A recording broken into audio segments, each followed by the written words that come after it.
So the plan today is to do some instructive chess, mainly instructive rapid chess. The daily Rapid Arena starts in just less than 5 minutes. And I also have the U.S. Championship broadcast open, watching the game between Fabiano and Awonder. The round started 56 minutes ago. There is a half-hour broadcast delay, so this is the position, but delayed half an hour. So players are still in some theory. Got my iced coffee, got my iced water. Eventually the ice will melt. Who do you think will win the championship? Well, for the women's championship, almost certainly Carissa. Like, she's very close to clinching it with a perfect 8 out of 8 score. In the main championship, Fabiano is a clear favorite, and it's going to come down to maybe this game, because Awonder is in, I think, clear second, a half point behind Fabi. So if Fabi draws this game, or if he wins this game, okay, then he has very good chances. But a draw will keep him in first place. Yeah, looks like there's only been one decisive game out of the 6 games that have reached this position. But it's not a huge sample size. And players are already in like relatively fresh territory, which is typical for the Italian. Like, there's so many different branches. I think bishop b6 was a small sideline.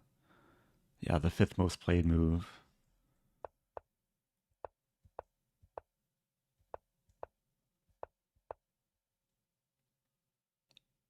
And Fabi already taking his time. Question about no shave November. I shaved about an hour ago, so I mean, it's still October. But maybe I have to get ready for no shave November. The weather's been warm recently in St. Louis. Like mid-70s, good tennis weather. No reason to start growing a beard. At least so soon. Who's the black sheep of the tournament? What does that refer to? Because there's black sheep, there's also black swan. I mean, Awonder has the black pieces in this game. Is he playing sheepishly? What does sheepishly even mean? Maybe acting like a sheep. I feel like most sheep participate in No Shave November. Except for the sheep that get, like, shaved. Oh, does sheepishly mean shy? Bishop b6 was maybe a shy move. Thank you, Nidor Fish. Another prime sub, I appreciate that. There are some more exciting openings. Actually, this game is really kind of interesting. Already out of theory in a Sicilian Taimanov, which is one of my favorite openings as black. It was a weird move order. Oparin playing a3 in this position, which is like the 9th most played move. Played 0% of the time according to Lichess. 6 schemes out of 6,300 and some change. But then it transposes back into open Sicilian. And then he just plays h4 out of nowhere, and now it's fresh territory. Shanklin responds with h5. Anyway, I think it's time for playing chess rather than watching chess. The Rapid Arena is underway. I think I'll close this tab because it makes sounds, and then maybe we'll come back to watching some of the games later. Thank you, you're a serious star. If you got 5.5 in TT with all draws, would it be titled Tuesday? Oh, titled Tuesday. Ah. I'm not sure if anyone has ever gotten all draws in titled Tuesday. That would be a pretty impressive feat. Not something that I'm like so interested in striving for, but maybe like all stalemates would be quite the accomplishment. Don't look at any walls. It's hard not to. There's walls in all of my peripheral vision. I'll try not to look directly at a wall. Unless my opponent plays a stone wall, then I might be in Zugzwang. Okay, d4. First game, playing Super Brie, who I recognize his name. I think a fan of the channel. Play Queen's Gambit declined. We have played before. Catalan. Not sure what I want to play against this. I'm sure we've had a game where I play my pet line. Do I play my pet line again? Let's see if Super Brie has learned from the past games.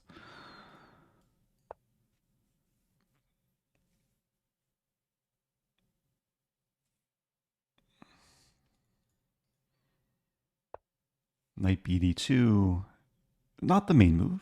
The main move is usually bishop to d2. But this is an attempt to avoid the deep theory. Now the strategy for black is to just hold on to the pawn, play bishop e7, knight bd7, castle. If a4, usually I can play c6 or a6.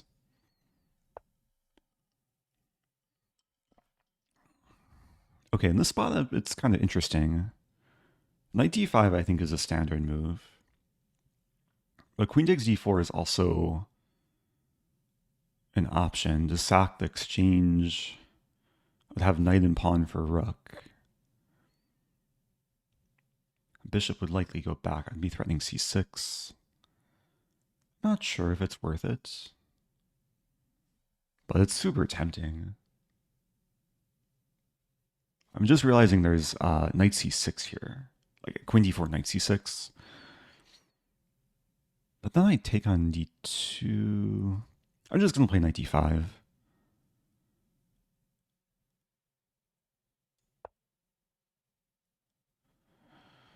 I can analyze after the game. I didn't want to burn too much time digging into a line which I probably wouldn't end up playing. And now bishop to e7.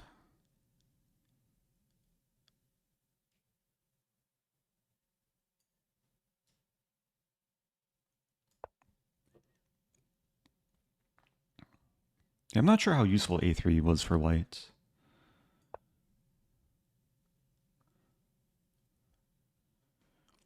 Because in so many cases, I don't actually want to take on d2, and I do want to retreat.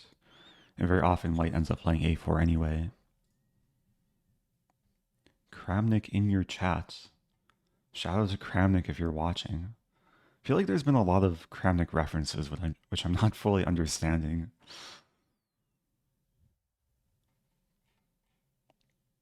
Why not c6 after knight d7?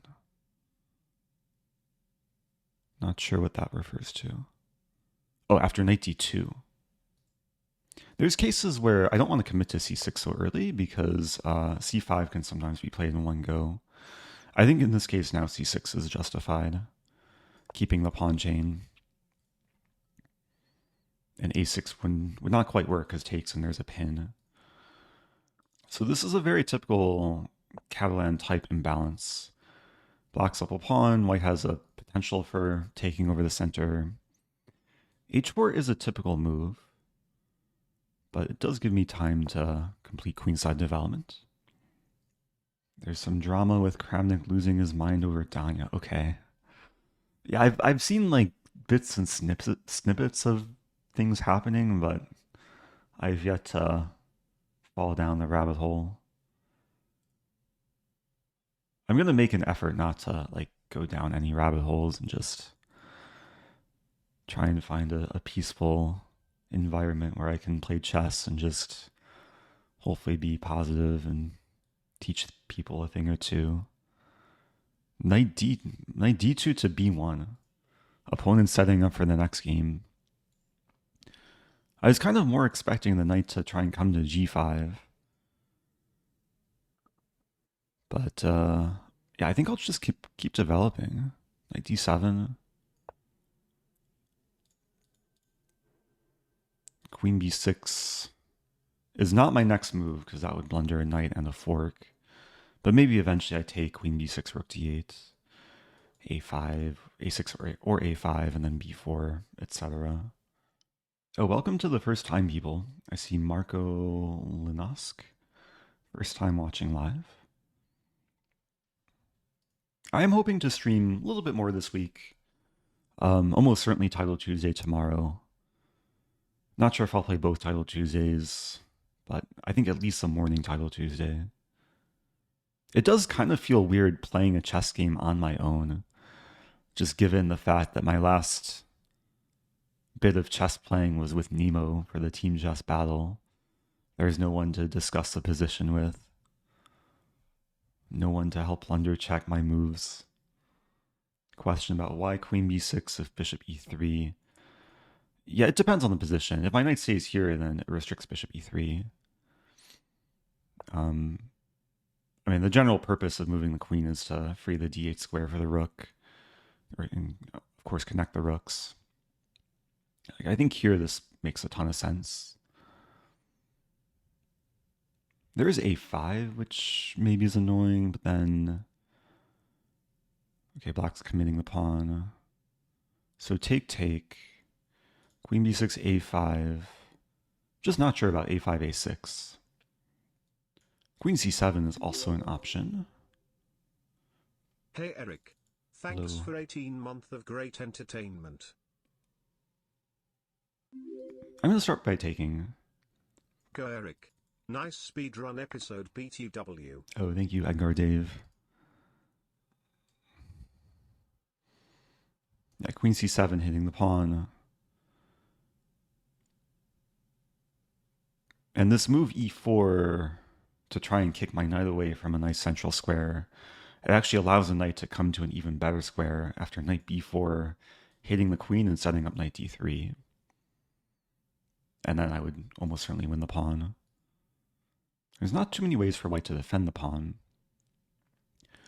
b3 aims to counterattack.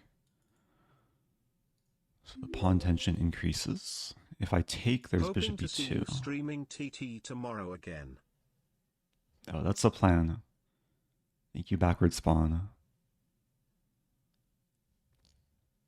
Okay, so I go up a second pawn, but then bishop b2.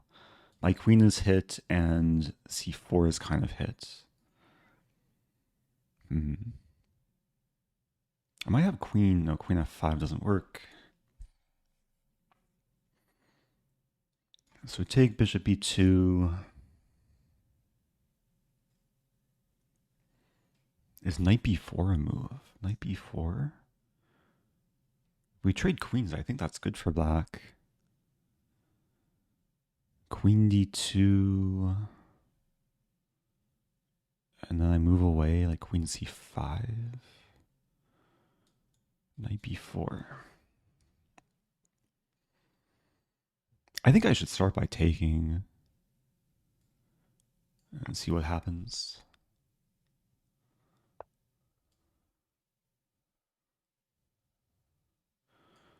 Just realizing that I'm walking into the pin on the long diagonal too. c3. Also taking might be a move. Actually taking, hitting the queen. If queen takes, I take on e2. It's a slightly greedy approach, but it might just be good. Let's go for this.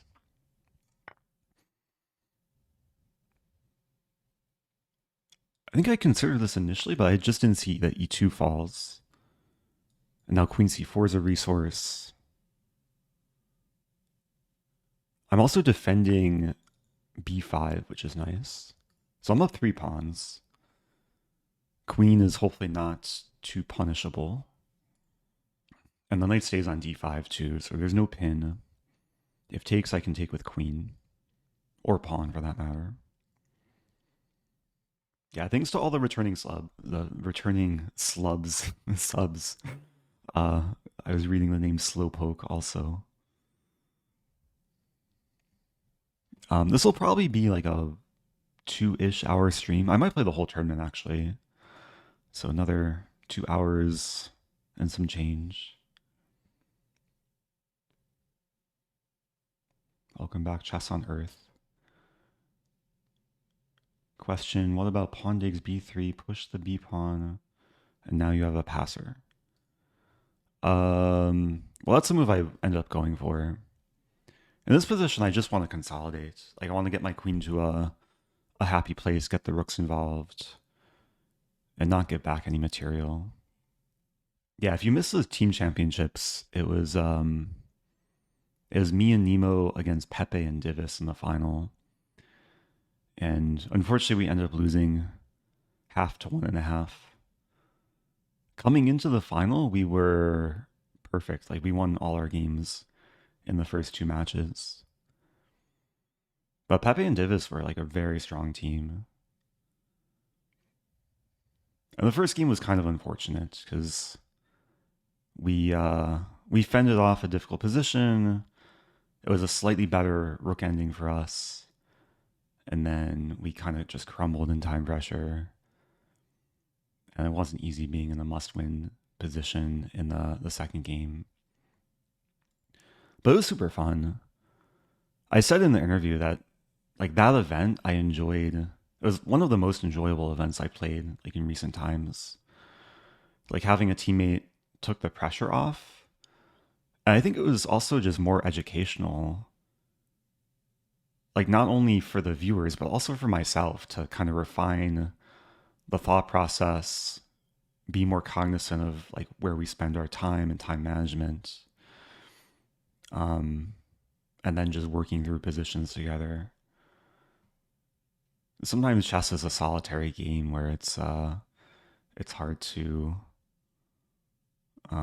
sometimes hard to cope on your own.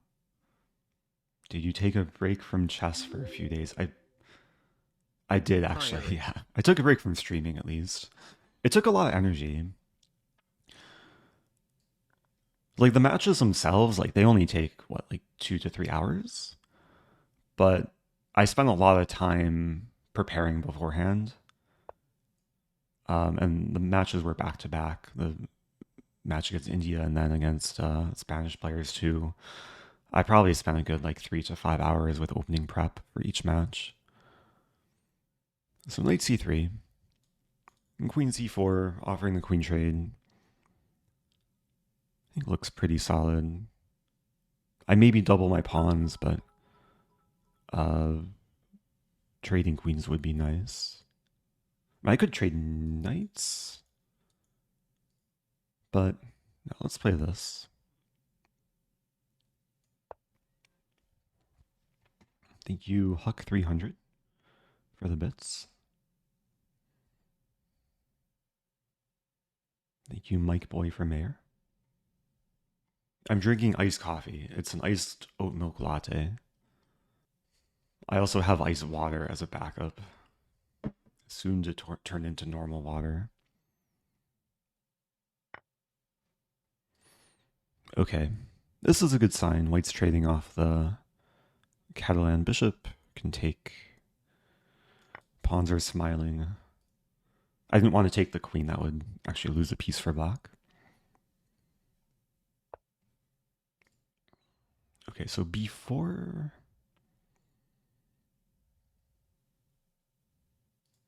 Let's calculate. b4, knight e2, bishop a6. A little bit conflicted whether to start with b4 or bishop f6. Or maybe something else. I think bishop f6 actually, to hit the knight, rook c1, queen b4. Let's do this. Improve a piece, attack a piece. And if rook c1, I keep the initiative.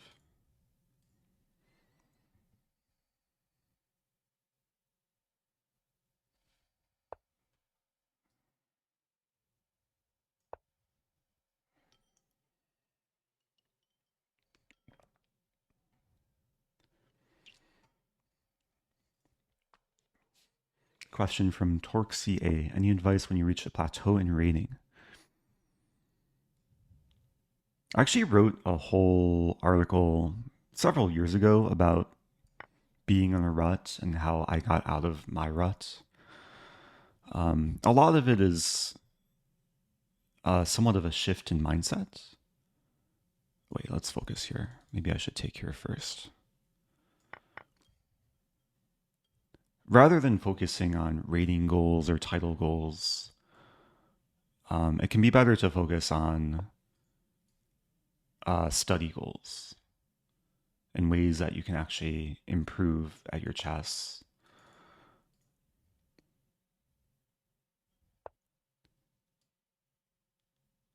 In short, you should focus on the journey rather than the destination.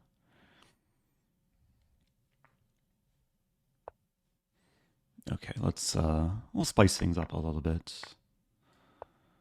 Go after the queen and knight. Queen a1, I guess, is a move.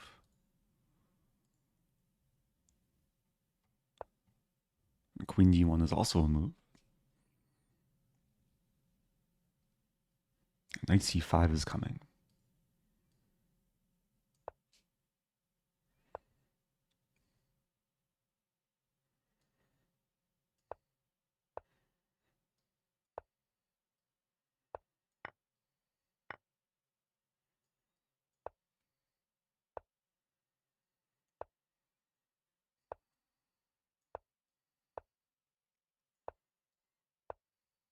everything's defended. Let's make Luft.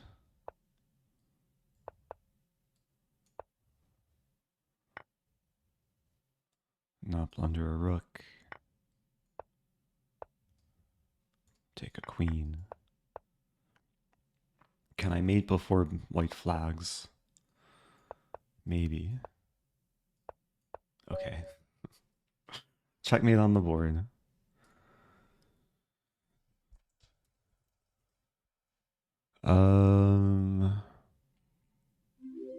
Where's the article? Okay, I'll link this article in chat. Oh, thank you, Chess on Earth. Gifting 10. Appreciate that. Oh, good game to Super Bree, too, who says RIP LOL. Yeah, tough game. I mean, things went wrong for white a little bit early on. Like, just out of the opening, not being able to get compensation for the pawn. But before I forget, this is an article I kind of give some backstory. This is actually after I got my final IM norm. I wrote this piece. And this is what I did to overcome my rating plateau. So hopefully I can bring some other people value.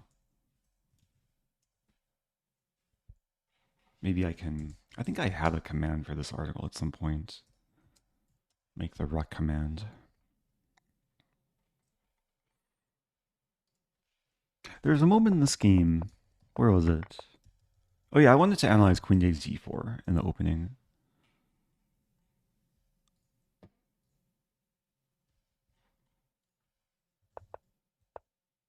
So I may have had this position before. Oh dear. Oh, this feature is becoming more popular on Lichess. Looks like there's an indexing queue. So I can't quickly see my stats, which will maybe make openingtree.com more valuable to, maybe they're faster. Anyway, engine will know. Queen d4 is playable, but yeah, I wasn't sure about knight c6 or bishop takes a8, so I wanted to be practical. Okay, I'm scanning the chat for relevant questions. Was white squared, wait, WSB, something squared bishop, white squared bishop? Usually it's LSB. Let's see. Was something hanging?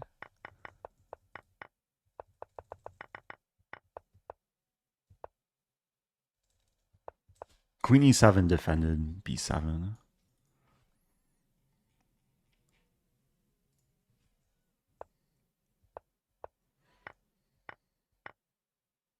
Wrong squared bishop.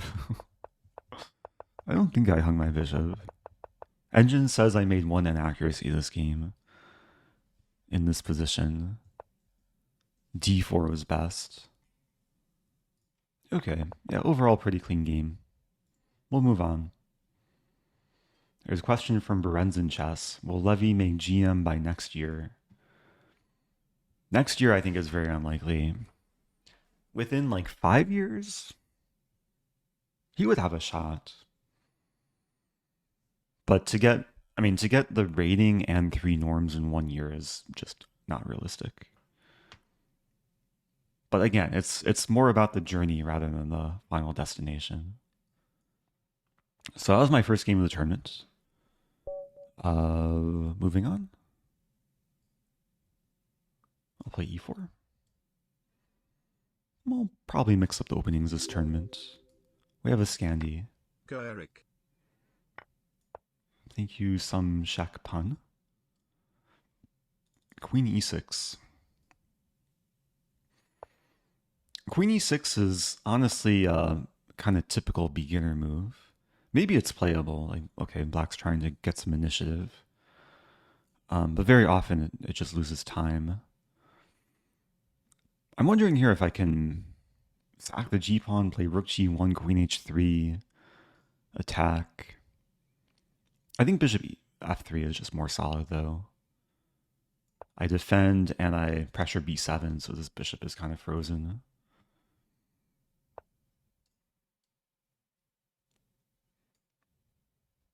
d4. I want to play knight e2, knight f4. Ooh. Have I walked into a trap?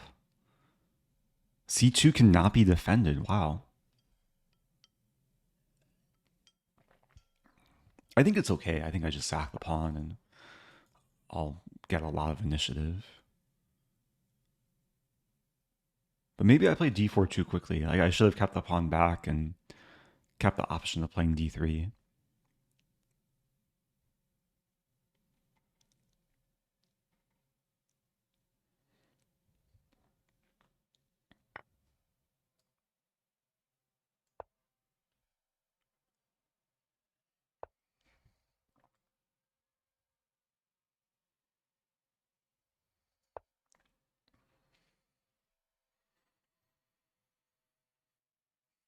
Oh, there's a question, first time chat actually, from Silent M, asking, where are you in your terms of your way to GM?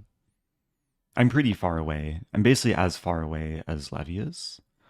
I don't have any norms. My rating is in the 2300s. I would need to play a lot more consistently and just work a lot harder too, which is, it's hard to do these days, to find like good quality events and devote the time and energy. Okay, I'm treating this like a gambit. I'm down the pawn. I have now an extra half open file. A few half open files to work with. And I have a lot of things developed. I'm castled. If I get the chance, I probably want to play d5, open the center.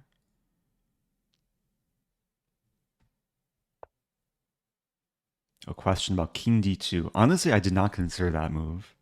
I think king d2 would maybe be a bit over materialistic.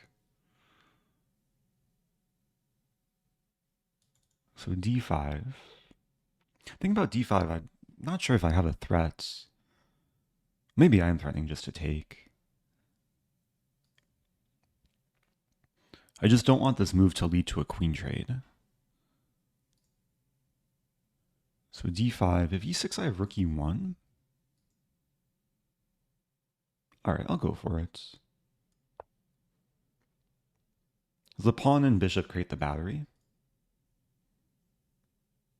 So I'm threatening takes, and in some cases I don't mind the queen trade, because after takes, the bishop supports the pawn. The Rosen is back. Welcome back, J-Page. I'm just realizing there's a really funny line here.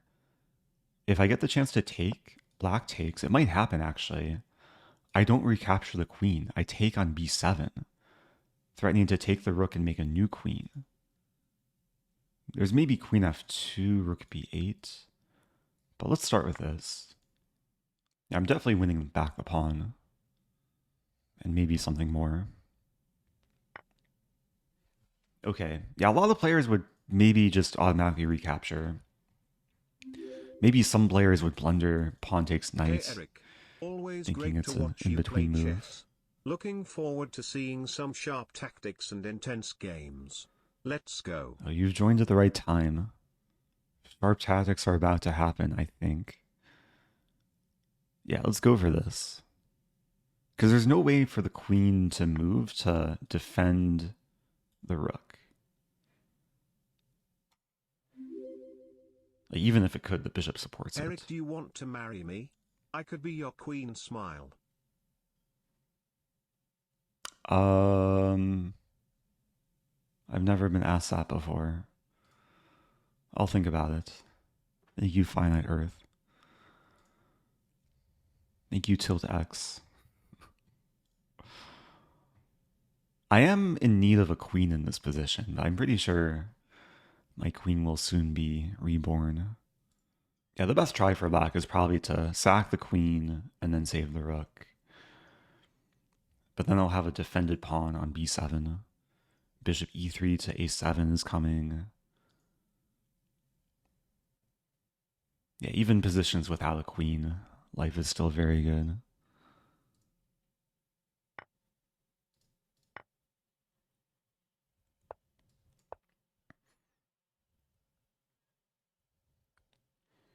Threatening bishop takes a7. Black could play knight b6. But then I'll have some pleasant choices. Like a4 looks nice there. Knight b5 threatening this or this. Bishop c6.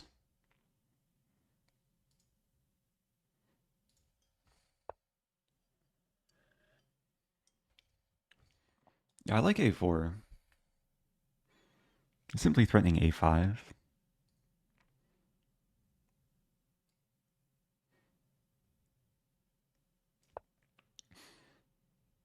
And black can't really play a5 himself because bishop takes b6. Looks like there was a question about knight a4. Knight a4, I think black could then leave the knight here and... Okay, maybe I'd win a pawn, but... yeah, this should be a better version. a5. So a5 takes. I'm hitting the rook and the knight.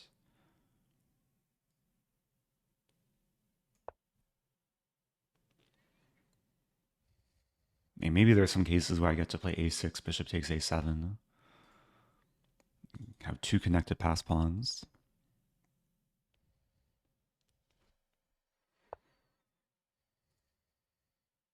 e4. Well, now this pawn is undefended, but I can take. And if takes, I take. I have another pawn on the 7th rank. I'm realizing I responded to the marriage proposal the same way I sometimes respond to draw offers. Is just, I'll think about it, not right now, but maybe later. Sometimes the best approach to such questions. Non-committal. Black can take this, this, or this. But black can't take everything at once, so I should be in good shape. Jess on Earth was asking, did you consider bishop c6 as potential move? Yeah, it was definitely resource earlier, but of course after e4 it's not playable. If I played it too soon, there's bishop d7. And now, yeah, now probably rook a8. But rook a8, bishop d6. I just want to maximize my advantage. I think I still go for this. Bishop d6. Knight d7. Okay, so now I can take the pawn.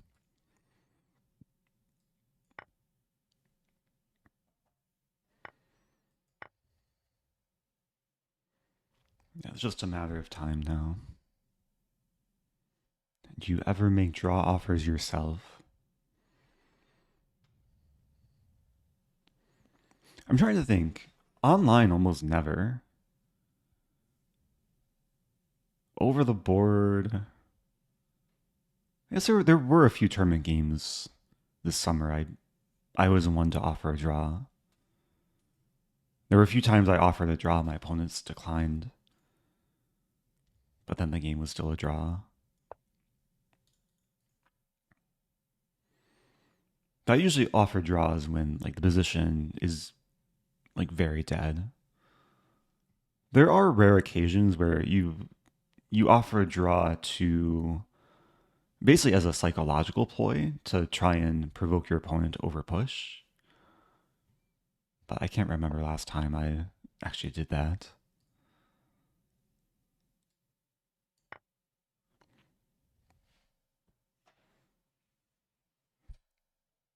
Expecting pawn takes.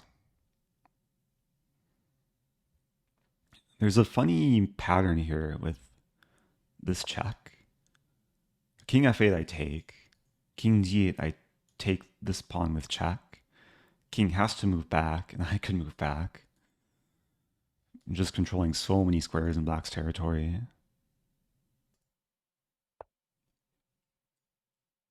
Okay, this is made in 2. Okay. Worked out nicely. I do want to check the opening. I feel like I fell into Why hello something there, this Eric, my opening. favorite chess streamer, waving, black looks cooked here. Yeah, some small cooking at the end there. I made one blunder this game. Bishop e3. Wait, bishop e3 gave away my whole advantage? How is this possible? Apparently black has 95. Attacking the bishop and the knights control all these squares. And I'd lose the pawn. Wow. White's only slightly better objectively. Wow. Chess on Earth asking, do you remember the most number of gift subs by anyone? I think there's a limit, right? It's definitely 100. I think 100 is the maximum. It's hard to wrap my mind around how this can be like close to equal, given how good how good White's position looks. But yeah, it was just one moment. If we go back in the opening, Queen G6. I'm using Lichess database because Masters database, there's still a few games. Oh, Knight of 3 is the best move. I considered this, but I didn't think it was worth stacking a pawn. But the engine really likes this. D4. Does White have a threat? Just rook G3 and get initiative. This is a useful trick for anyone that wants to enhance their ability analyzing and using the engine. If it's set to black's, or if it's set to black's move in this case, but you want to see what White would do if it was White's move, you press X on the keyboard, and this shows a threat in the position. So if it's White's move, White's ready to play rook G3, maybe bishop F4.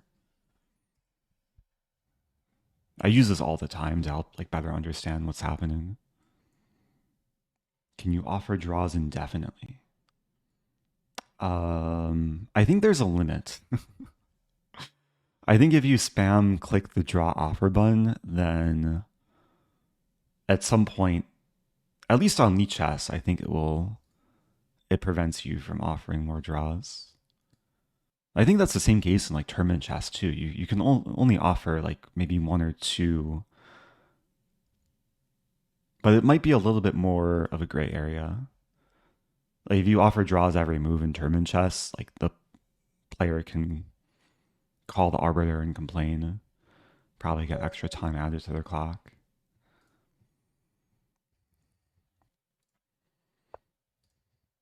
You can gift 100 subs, but okay, of course, it can be gifted in batches too. That's true.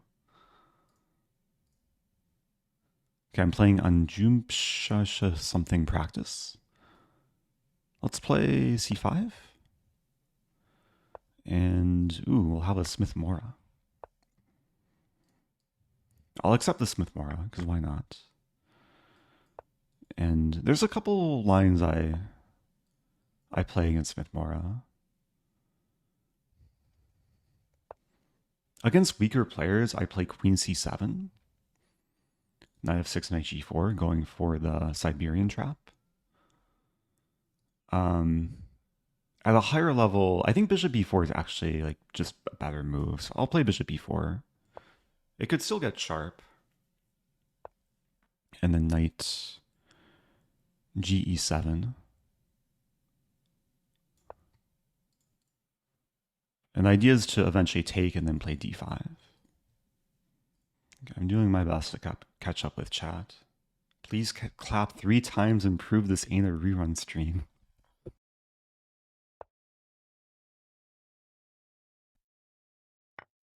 Oh, hello. Okay. I clapped and I like brushed my hand against the mic and it like broke it.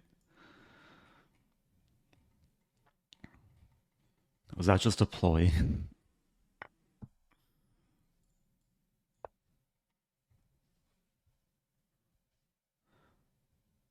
Chess on Earth said we can do 100 sub bomb if the crowd is up for it. Well, I guess the crowd should let you know. Always appreciate the support. Always appreciate the good vibes from the crowd. And also when people let me know that I'm muted.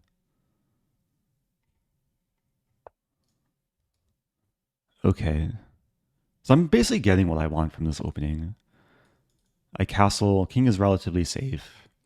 I did concede the bishop pair, but I'm up a pawn.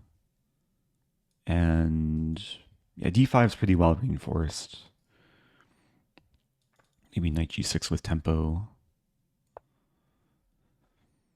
b6, bishop e7.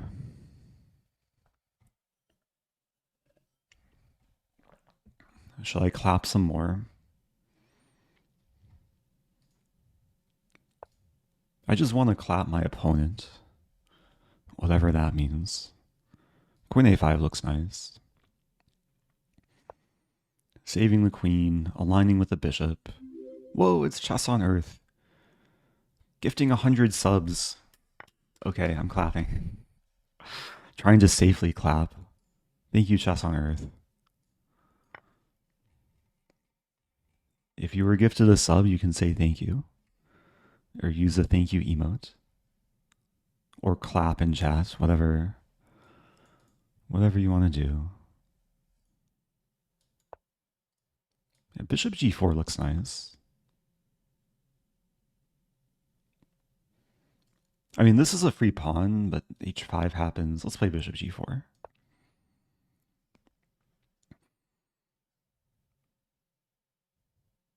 Yeah, I really appreciate it.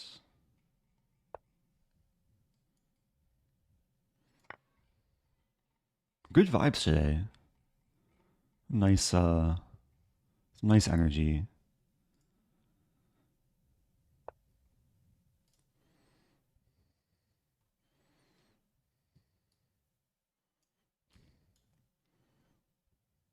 d5 might be falling. But, okay, if I take c3, I'm threatening takes on f3. Rook e8 likely coming. Chess on Earth gifting another 100 subs. Thank you so much. It's raining subs. Someone find an umbrella. Queen b4 to g4 maybe? Okay, I have to make sure I don't get too flustered here. This looks fine. There's no bishop e7. Knights guard the king, or guard the position pretty well. If you all want more rain, feel free to ask for it. That's how rain works, right? When you ask for rain, it will rain. And sometimes when it rains, it pours. Bishop takes f3. There's rook e8. Queen g4. I don't really want to move this rook away from defending f7. I have knight f4 too. It takes... Whoa, it's another 100 gifted subs. Thank you so much. I feel like it's becoming harder and harder to focus on this game. But I'm just realizing my bishop might be in danger, so taking is becoming a more real possibility. I think I'll start with rook e8. Just see where the queen goes. Yeah, this feels like one of those Oprah shows. You get a sub, you get a sub. Unfortunately, it's not Cars, but it's still very nice. Okay, so this is a pork. The pin plus the fork. There is queen d2, so I might not actually be winning anything, but... Oh, but my queen's defended, so... Yeah, I think life is getting better and better. Am I being too calm? I don't know how to express more gratitude. But I really appreciate the support.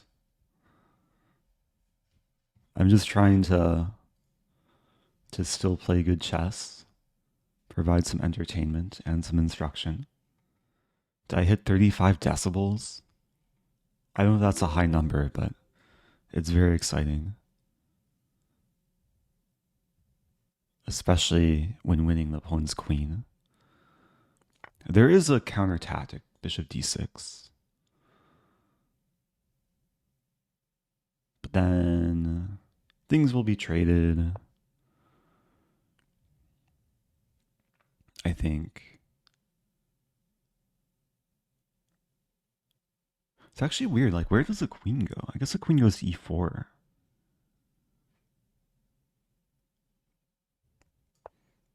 I'm ready to take the knight.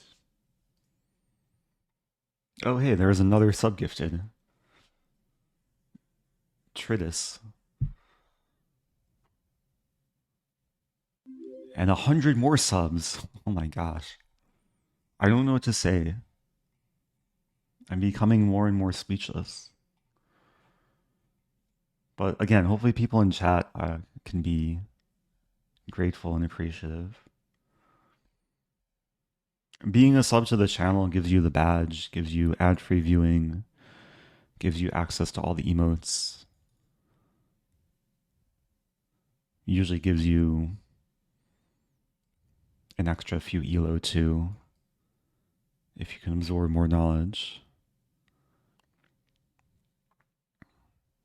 Okay, so I forgot the bishop was hanging, but I think I just have this move. Hitting the rook, hitting the bishop. I still have my major pieces. White does have more minor pieces than me. It's currently queen and 2 pawns for 2 bishops. Another 100 subs. I feel like everyone watching the stream has now probably received a sub. Thank you so much. Can we get like 100 thank yous in chat?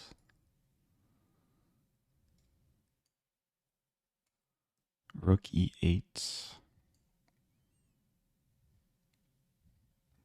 Yeah, my rook's attack. Let's save it.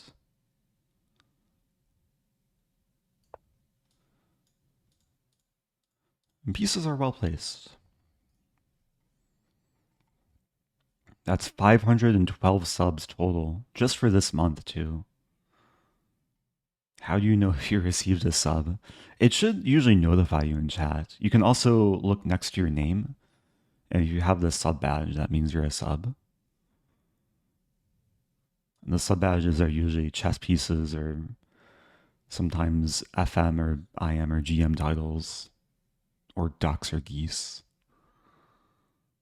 It's not over, but it's looking better. Stockfish gifting to Gretel P. You finding one of the few people that you can gift a sub to. Also Molfer with the prime sub. I'm just going to keep the pressure on. Attack the bishop. Club with a sub. Oh dear, there's a clip shared. Was I trash talking? Eric Rosen 2.0, the trash talking version. Sometimes I trash talk and I don't even realize I'm trash talking. Sorry if anyone's feelings were hurt. I played like g5, h4. And sometimes it's my moves that do the trash talking. Eric is my favorite in Rosen, thank you. Oh, thank you, FB3 the third. Thank you, Jognard. Thanks, Bezos. Oh yes, my Amazon Prime. Chess on Earth is continuing the sub gifting. Finding the few people who have yet to receive a sub. Okay, opponent wants to hurt me. It's actually a really good move, which I kind of overlooked. If I play this, there's still this in the discover check. What do I do here? No, F5 doesn't work. F5 rook d4. Oh dear. Thank you, Phoenix. Honestly, h4 might be the best move. Takes, but then f7 is an issue, but I have this move. Wait a minute. Here, take.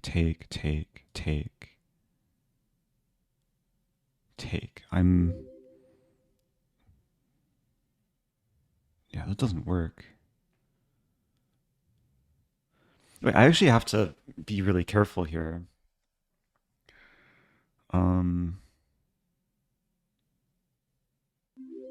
95 for the take. Rapid Arena. I might just have to move my king.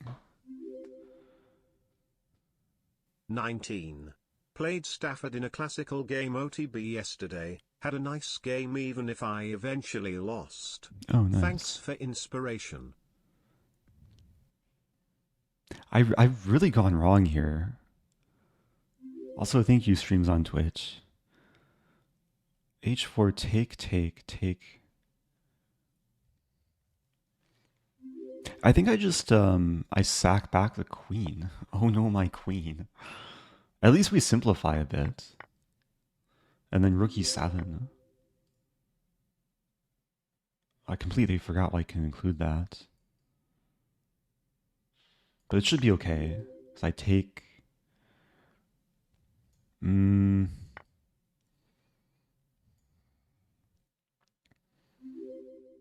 it's not the best thing. Oh, it's gonna take work to come back here. I was up a queen and now it's equal material. We traded almost everything. Chess on Earth gifting another 5. We have a level 15 hype train. Never seen this before. That's insane. Thank you, MLP Nix, G Spades. I don't know how people are continuing to sub with all the sub gifts. Greta P gifting a sub. Let's play this move. I'm setting up a trap. If rook here, I play this. And then win material. I'm also preventing this. I want to set up this and mate. I have this move too. Let's play this. So knight is kind of pinned to this square.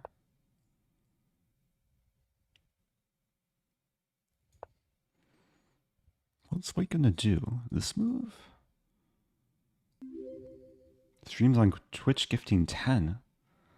Booty Snatcher gifting 5. Interruptus gifting a sub. Huge thank you to everyone. Level 15 complete. Let's jog naked with the bits. I don't know what to say. I really have to like focus on the ending here too. It's coming down to the wire. I'm down a minute on the clock, but I have initiative. I have this move. Oh, white's gonna keep checking me. You guys still go for this.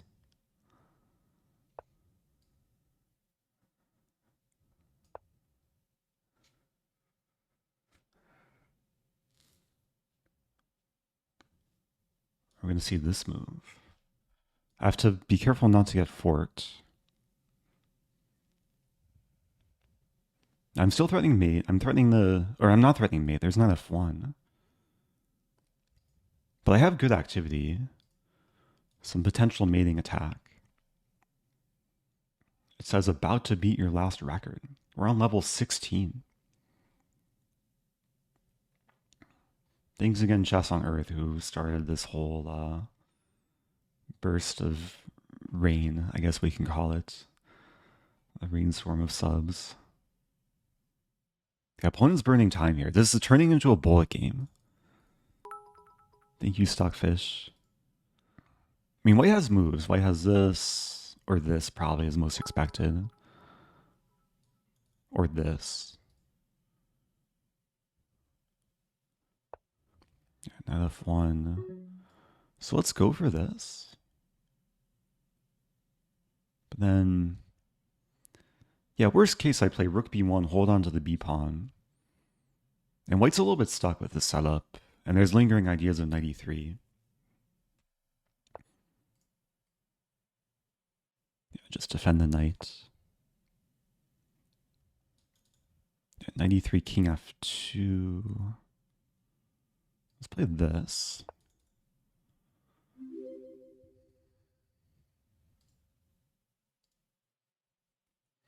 Thank you, Elixir Bites, with the first time prime. Oh, this move doesn't actually win.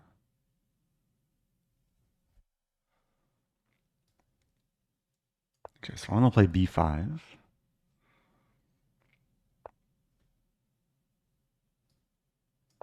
If king f3, I check and win the knight. Okay. Back to being up material.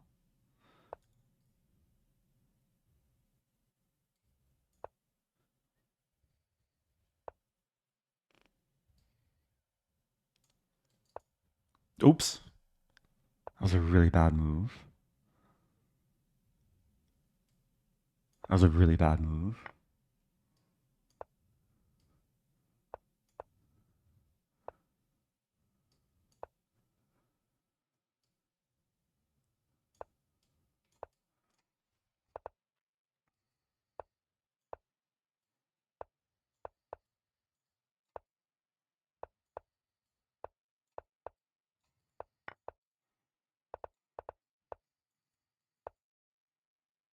Okay.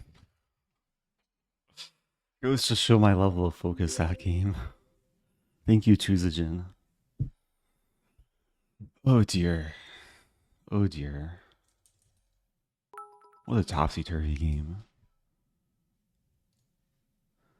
Thank you, Stockfish, gifting to Bishop Stars. Oh man.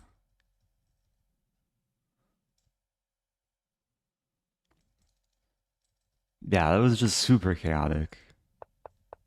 Starting with Smith-Morra. Everything seemed controlled. Like, it started really solidly. I just won pawns in the opening. And then eventually I won the queen with a poor tactic.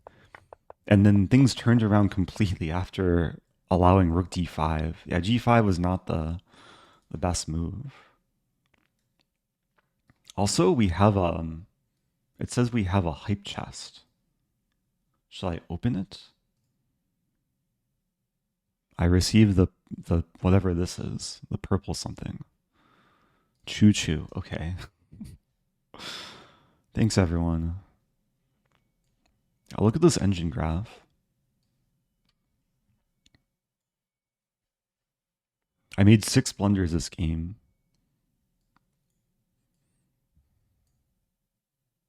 Like the first several games of the stream were quite clean.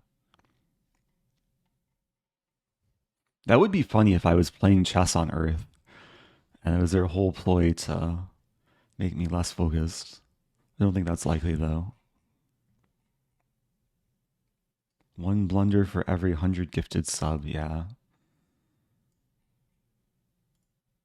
Almost a perfect game. Any suggestions on an opening other than Caro? Specifically against d4? Well, you can't really play Caro-Kann against d4. I guess you could try and transpose. I like to recommend Queen's Gambit Declined. And then one of my favorite lines is at Cambridge Springs, which you can't get every game, but it starts as a semi-slap setup. And if you get this position, then you can play the Cambridge Springs. It's a fun, aggressive weapon. But there's a bunch of like fun stuff you can do against d4. All right, let's keep it going. So I played 3 games so far. Gradually raising the rating. What do you do with a bad bishop? That's the one drawback of playing the Cambridge Springs. Your light squared bishop usually hibernates until later. If I have a chance this tournament, maybe I can go for the opening. But let's play e4 and fix the layout. There's an opening I want to play, but unfortunately, opponent doesn't allow me. I wanted to play a Halloween Gambit. In this case, I'll take. To remember the move. Take. Wait, what's the line here? Takes.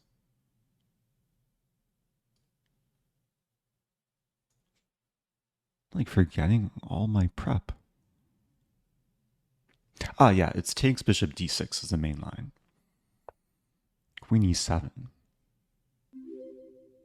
I don't think this is the main line. Maybe it's playable though. Do I have this move? Ah, then g6 takes and takes. Interesting.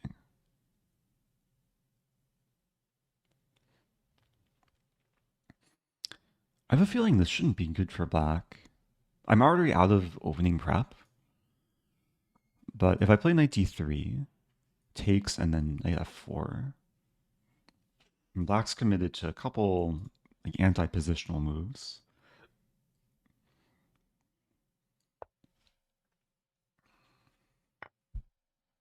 Now bishop e3.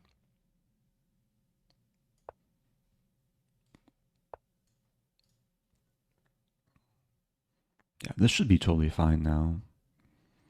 I have knight c3 or knight d2. I want to win this pawn. Like knight c3, queen f5. Maybe I'm not winning the pawn. And queen h5, there's g6.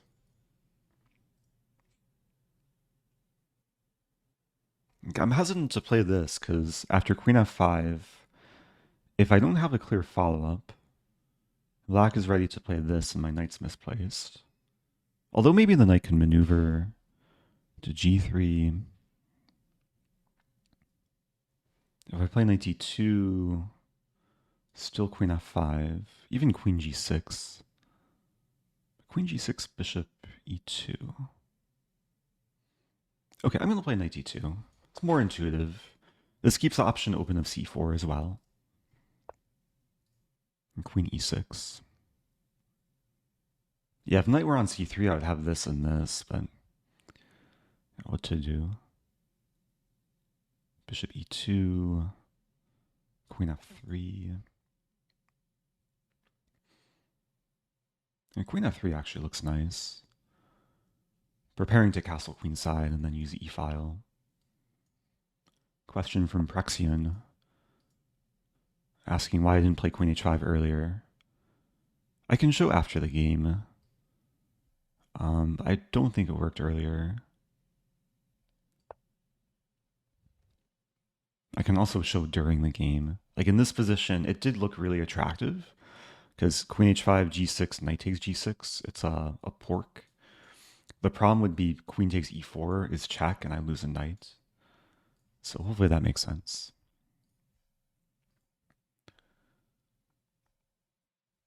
Rook e1.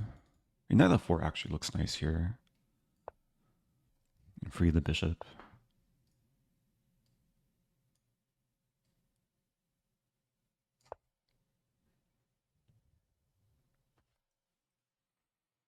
It's an interesting configuration of pieces. But I think it's like decently harmonious.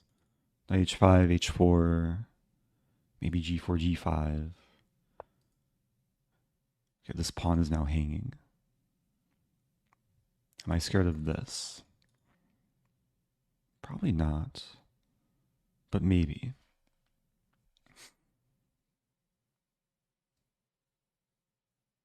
Ah, there's a nice line. Or is there? Wait a minute. If I play this, there's this move. But then this move, hitting this and this.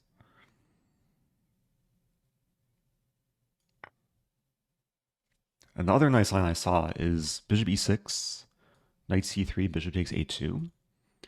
I can't play b3 to trap the bishop because I get mated. But after this takes, I can just take, queen takes, and then bishop c4 will hit the queen and the king. Try and make the board colorful. Did I accidentally trash talk again by saying hopefully that makes sense? Sometimes I'll explain things. I know there's noobs watching. And even if I try and explain things in simple terms, it can be difficult in certain situations. I could also take here first. These situations you always want to check the move order. But yeah, queen e4 I think is just better. Hitting the knight, threatening mate.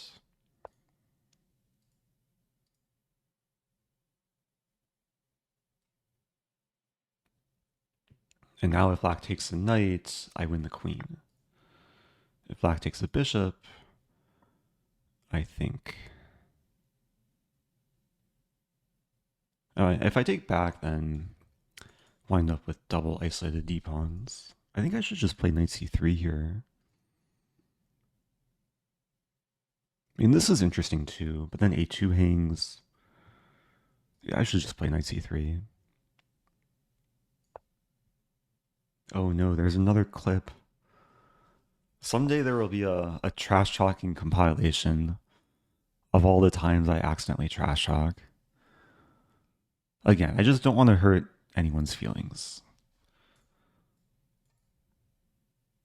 But sometimes it's hard to do. Or it's hard to avoid. I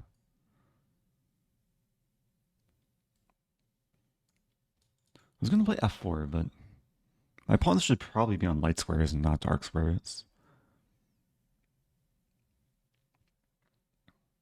King b1, knight e4. I'm up a pawn here. Always play king b1.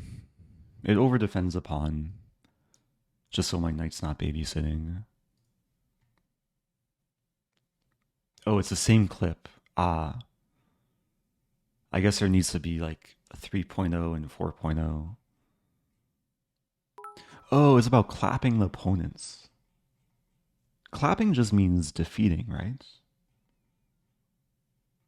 Or putting your hands together in celebration.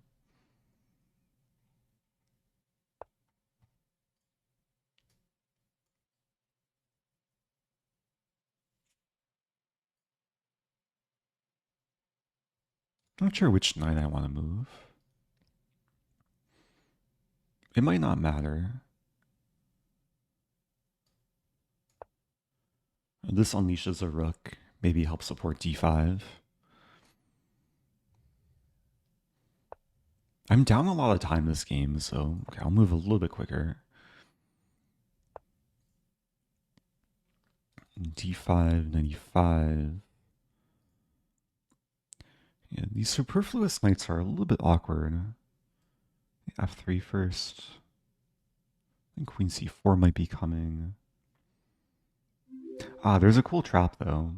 So queen c4 looks attractive for black. Oh no, and quack. Welcome back. I'm Oceanborn.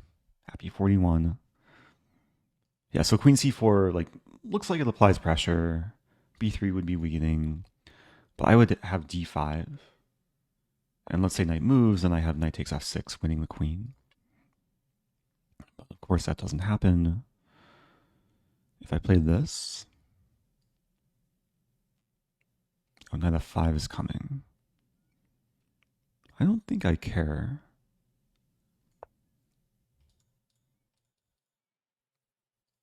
Like, this is what makes a dark square bishop happy, is pawns on light squares. Because now I'm just maximizing square control. And even if knight f5, I play queen f2. Maybe still queen f2. Also g4. Bishop here's a move. I was black ready to take though.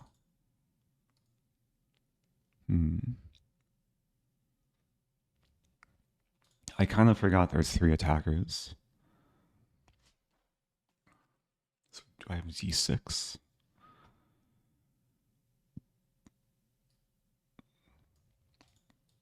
And d6, not f5. I may have gone wrong. Bishop c5, take.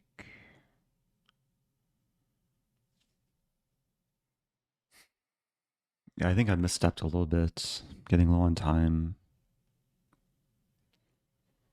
What to do?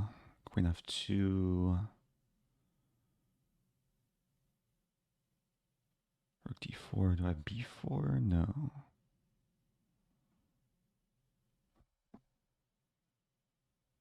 Maybe this is the best try. It feels wrong. I mean, I get triple forked. I'll play queen f2. I'll lose back the pawn. But then black's left with a isolated d pawn. And I'll have the d5 square for my knight, hopefully. Okay, black doesn't play knight f5. So now we can trade.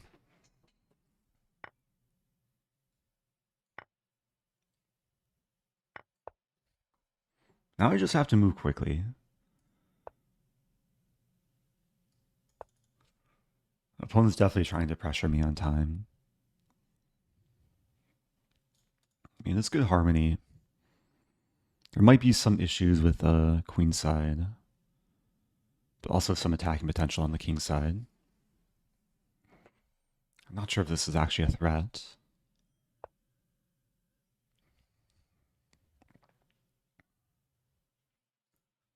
That's a good move.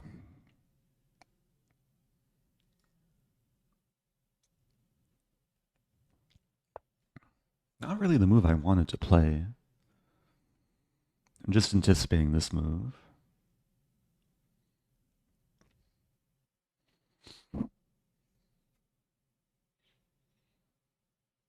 Now if knight c4, I might have h5 takes and then this, hitting all the minor pieces. Bishop f7 might be coming. Play this.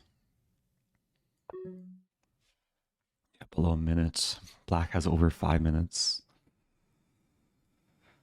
Opponent's blitz rating is 1900. Bullet is 1700.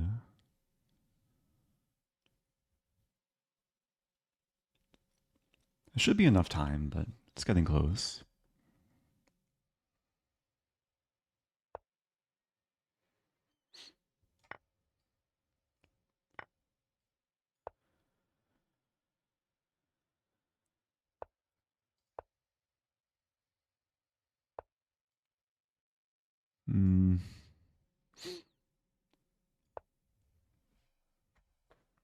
King should go to b2. Although that might walk into some weird stuff. Maybe h6 to throw in. I should have probably played h6 last move.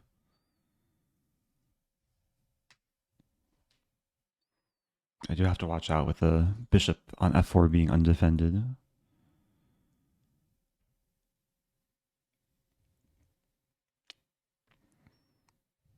It's not easy for black to exert much pressure here.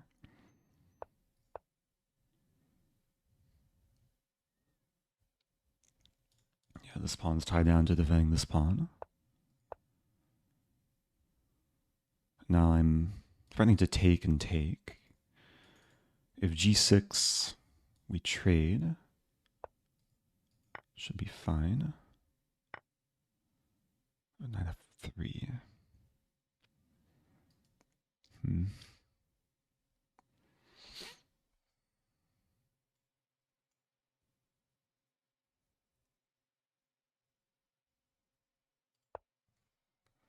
Took too long there.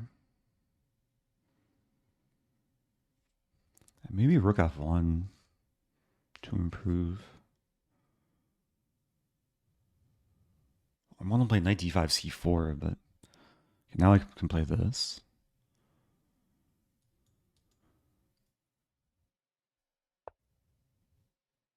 Still not sure what I'm doing. Takes.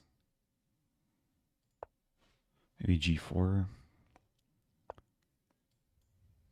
I have 21 seconds.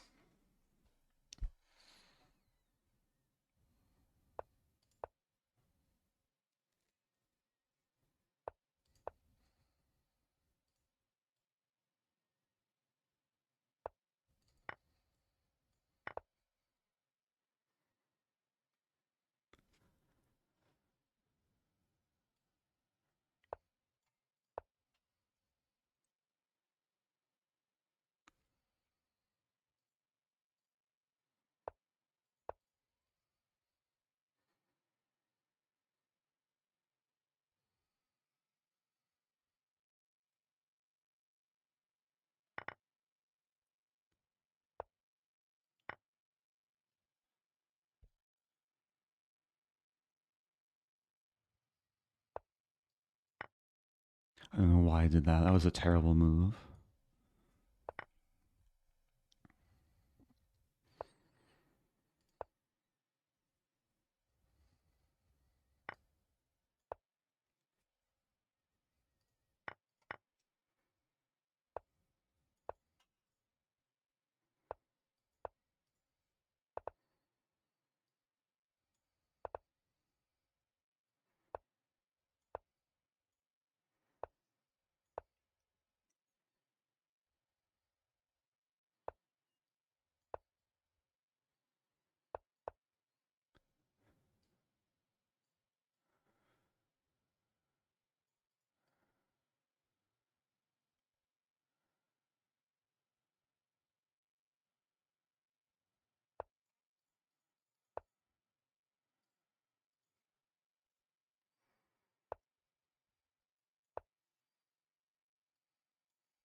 No!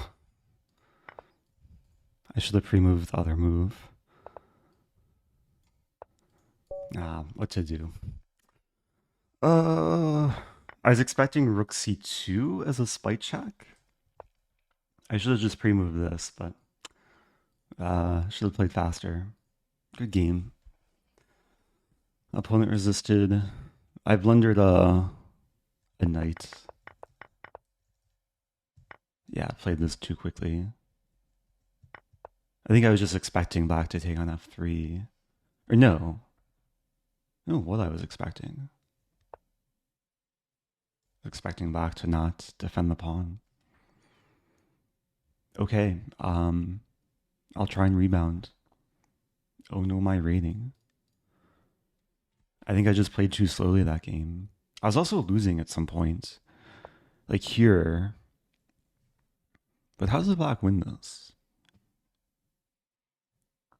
Knight d2. Only winning move rook c6. And then I'm going to lose my rook. If knight b1's coming. If a6, knight b1. King b3 takes and takes. Okay. Yeah, I kind of self-destructed there. Back to tournament. Top 200. Down to 2652. That was my 4th game. Okay.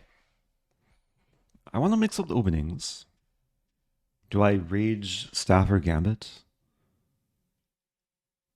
Looks like I played the Stafford Gambit against his opponent before. I play it again. Apparently it worked out the first time. Stafford Gambit time. Just based on the diagram of the final position of our last game. I wonder if my opponent learned from the last time.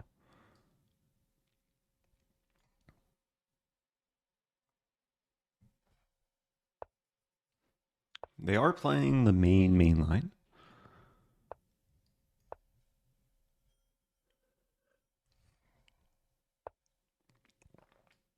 Yeah, bishop f3 is a good move.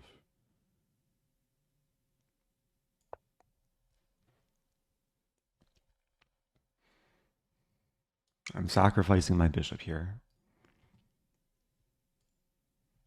This might not end well for me. I think the engine gives like +3 for white in this position. Thank you, 926 Andy. Happy 45.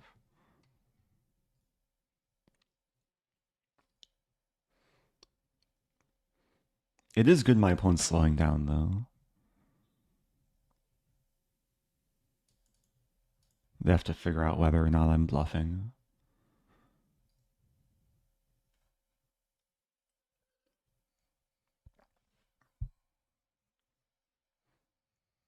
I probably had this position at least a dozen times.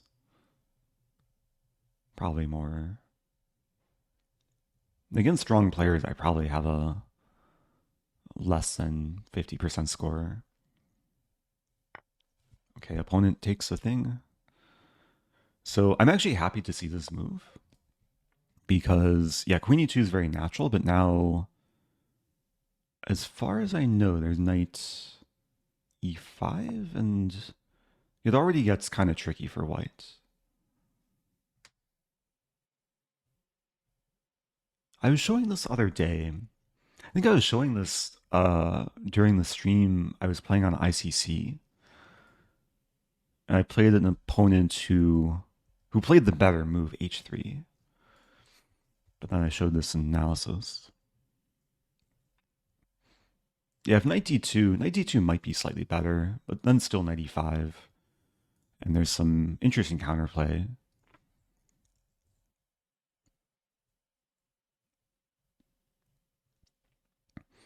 But here there's a ton of counterplay, because I hit the bishop, I'm threatening knight d3, and bishop c4, h4 is a resource. And I just have more pieces in the center, even though I am down a bishop here and a pawn.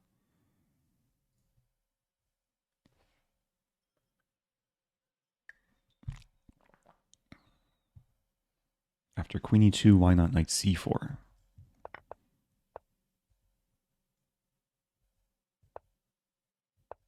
Knight c4 is not quite legal. Bishop c4 maybe would be a move, but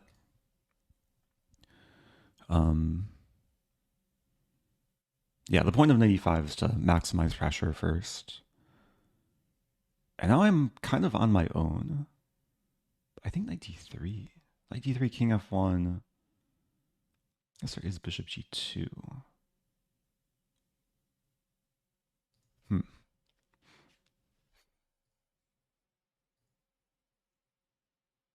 And takes and g5 comes to mind. Okay, now I have to slow down. Knight d3, king f1. Take.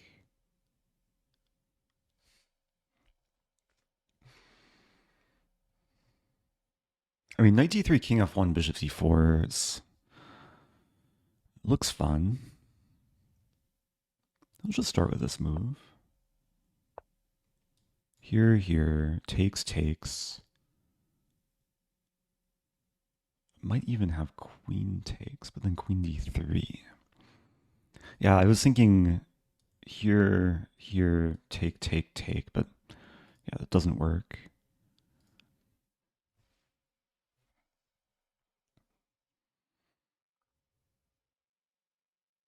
g5? Might be some argument for g5. Take. Okay, let's start with the most forcing line. Bishop h3, bishop g2. Take.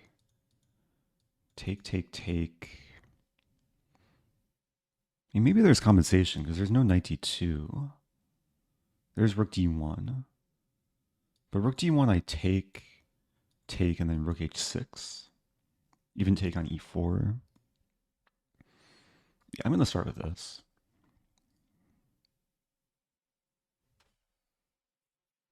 I think if white plays accurately, it might still be quite difficult to win the game. But I do like my chances. I guess white's debating between bishop g2 and king g1. Both moves seem like possible options. Yeah, bishop g2 I think is far better. And now what to do? Bishop g4. I take. Not seeing much.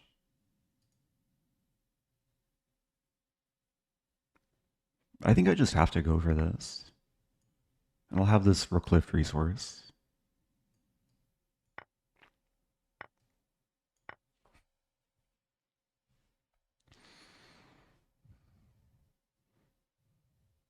So I'm down a full knight. But I have some d-file control. White's king is a bit exposed. Yeah, queen f3. I have the check.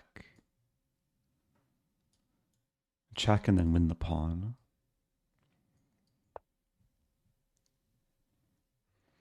I mean, if white plays queen g3, I take. I lose back a pawn. I think that's okay, though. I'm still preventing knight d2. Queen takes g7 is super risky for white. Because then the g-file's open. I might just have a move king e7. Connecting the rooks. Threatening rook g8. Hi, sorry if it was said earlier, but heart rate monitor question mark. Actually, I forgot to turn on the heart rate monitor. It may have been nice to have on when, especially when the 500 subs were gifted earlier. But it's turning on now. Better late than never. Yeah, if you're just joining, this came from a STAFFORD Gambit. I sacked a pawn and then I sacked a piece. And now I'm down a knight. I won back a pawn though. And white's a little bit underdeveloped.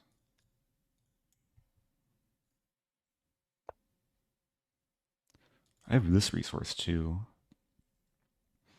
So I think it's probably a choice here between h4 or rook h6. Both moves look attractive. Rook h6 looks a little bit more direct, actually.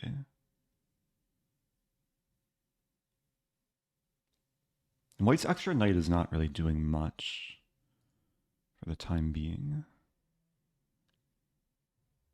I guess either move, white's going to play queen here.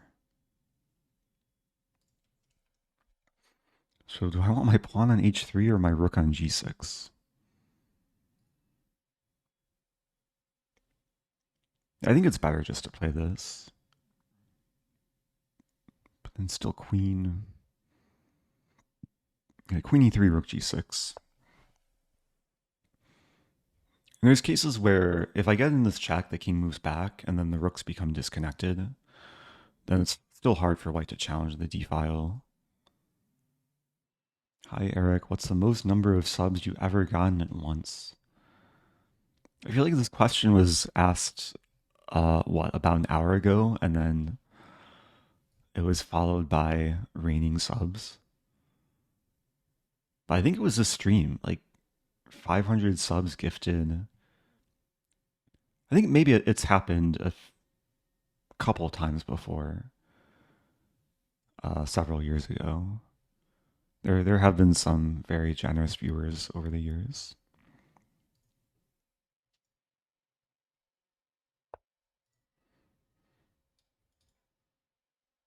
So queen f3. I do have the option of rook f6. There's rook d2 as well to really try and target the f-pawn.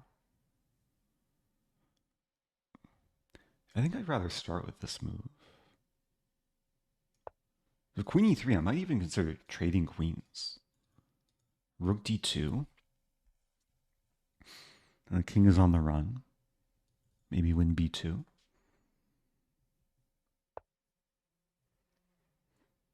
It's funny, the previous game we played, I don't fully remember, but my rooks invaded. There might be similar ideas in this game. I'm trying to work it out. Let's go for it. So expecting this, or this. White has 3 legal moves.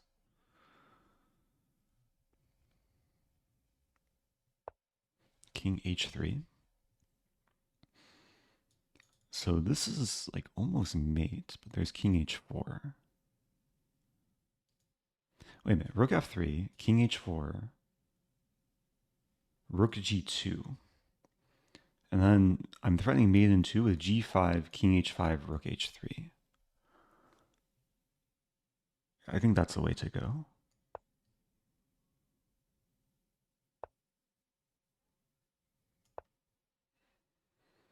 I only see one move for white to not get mated. And the one move is kind of counterintuitive.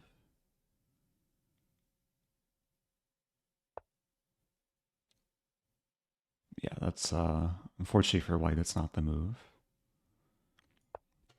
And this pawn plays a nice role in covering g6.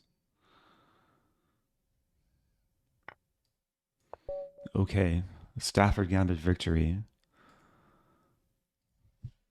Very tricky Stafford Gambit. Yeah, I think white could have survived with h3. Like, it's still dangerous. h3 is counterintuitive because it looks like it's boxing in the king even more. But it's ensuring that this rook is controlling h3, so I don't have the sequence with g5, rook h3. And yeah, h3 is only move not to get mated. Oh no, my rating gain. I gained 0 points. The previous game I lost 29 points. Yeah, let's take a look. So looks like I actually missed some opportunity earlier in this game. Yeah, my opponent walked into this line. Taking the bishop is objectively fine, but it's already dangerous after rook d8. I play 95. I missed a simple combination. I can take the bishop. I was only considering takes g5, but I just missed bishop g4. This is something, if like we were doing the team chess battle and Nemo was helping me out, she would spot this instantly. Sometimes simple things I miss like this. So a lot of blunders this game. At least 4 blunders from my opponent, 1 blunder from me. And then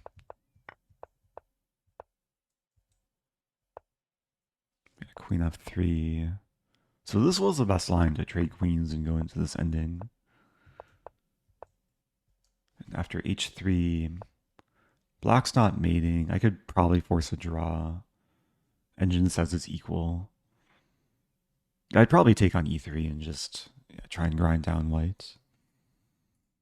Oh, I was playing Chess and Cherries, who just had their first time chat. Says, nice game. I really thought I was going to win. My heart rate was crazy. It would be cool to see my opponent's heart rate. Someone should build a browser extension that allows you to see your opponent's heart rate. Of course, like, I guess both players would have to consent, but that would be cool. I see there's some questions about the team battle with Nemo. Yeah, we played the finals on, was it Friday or Saturday?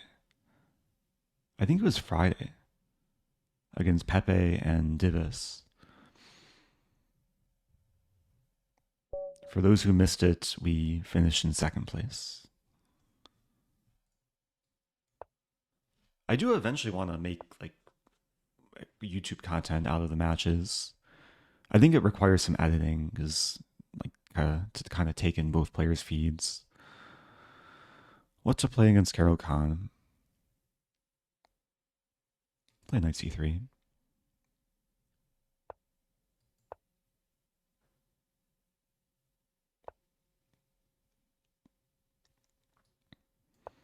Okay, we have a 2 knights attack. A solid line from black. A very popular line from black to trade off light squared bishop, put the pawns on light squares. I just want a castle. Depending what black plays, and usually determines what white should do.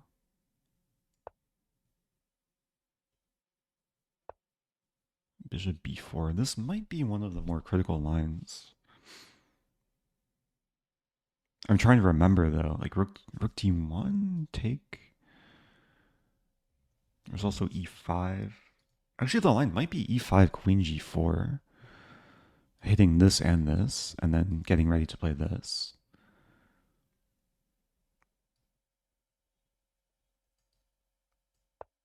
I might be confusing my knowledge of what the lines are, but it looks playable.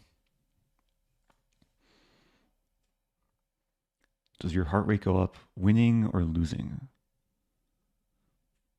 I don't think the result directly correlates with my heart rate. It's more about time.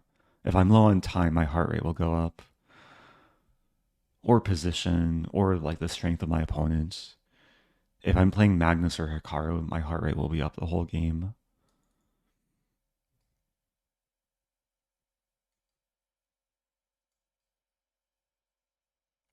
But I would say, like, if I had to generalize, I'm probably more nervous when I'm in a winning position compared to losing, because then there's more pressure to win and not to blunder. Yeah, I didn't want to play d4 because that gives black the easy pawn break. I feel like f4 is a move I play eventually anyway. Maybe I still want to play d4 and go for f5 breaks.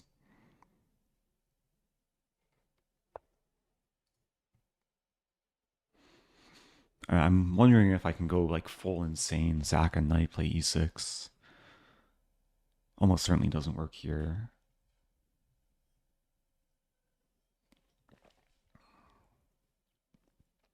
There's this idea.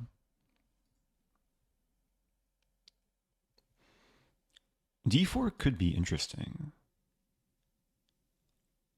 d4 takes knight b5. Because if knight c6, I check takes, and I take here first. Force rook f8, take back, gets messy.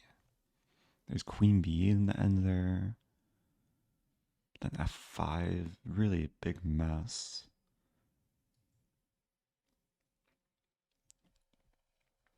Anything more normal I can do? Honestly, I'm gonna go for this. It might not be good, but it looks fun. And sometimes bad decisions lead to better stories. How do Lichess tournaments work? It depends on the type of tournament. The tournament I'm playing right now is it's an arena format. So you can join and leave whenever, and when you join, it will automatically pair you. Usually doesn't take too long to get a game. There's hundreds of players who play. There's another tournament type, which is Swiss, where everyone plays usually the same number of rounds, and you wait for everyone to finish before the next round starts.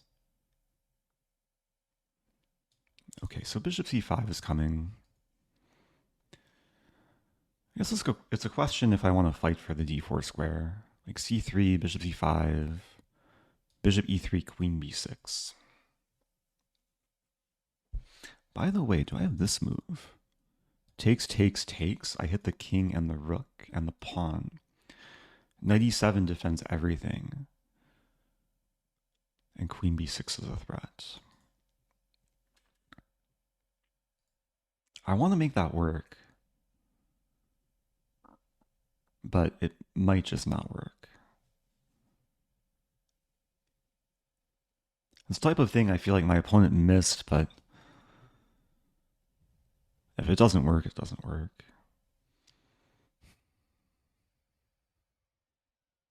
So I'm considering, let's say c3, bishop d5, bishop e3, queen b6. d4 and b2 are attacked. I play rook d1. I sack b2. Maybe it's better to play rook f d1, sack b2. And then my knight is still kind of pinned.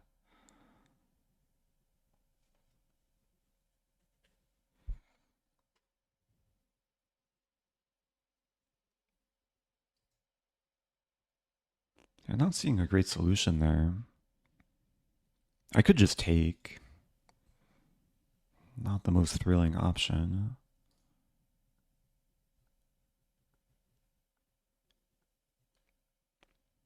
I'm burning too much time here. There's knight f3.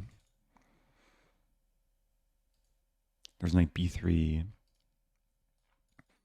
Honestly, knight b3 might be my top choice. Discouraging bishop c5. a5, I play a4. And I keep my knight, so I'm still trying to control the square. Ideally, I do want this setup.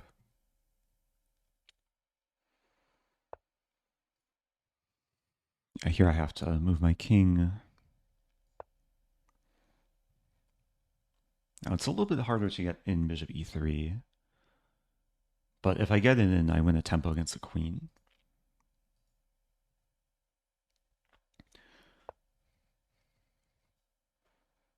Yeah, I probably have to play a4.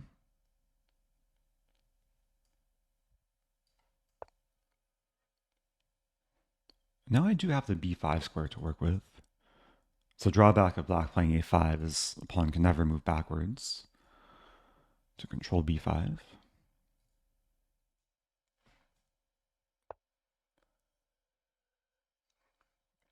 Now the downside of playing a4 myself is, yeah, I don't have this a3 move. c2's undefended. I might just sack c2.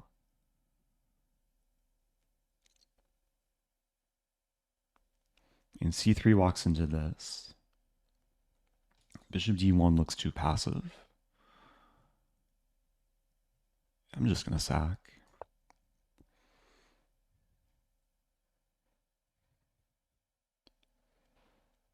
And if black takes, and I probably play rook b1, but there might be other options. Like, I might have queen h5, for example. Oh, but then takes and my knight's hit. Do I have f5 here? I just want to sack and attack. f5, I lose a rook. I sack the rook and the knight to go for this. I'm going for it. Actually, if takes, I take here.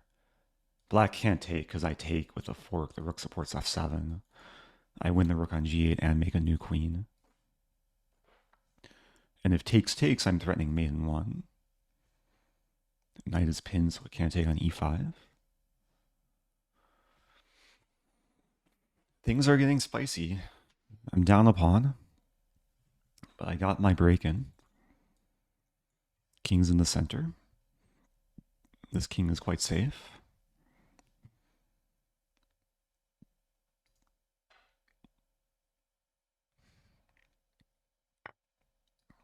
Oh, I forgot the queen could take.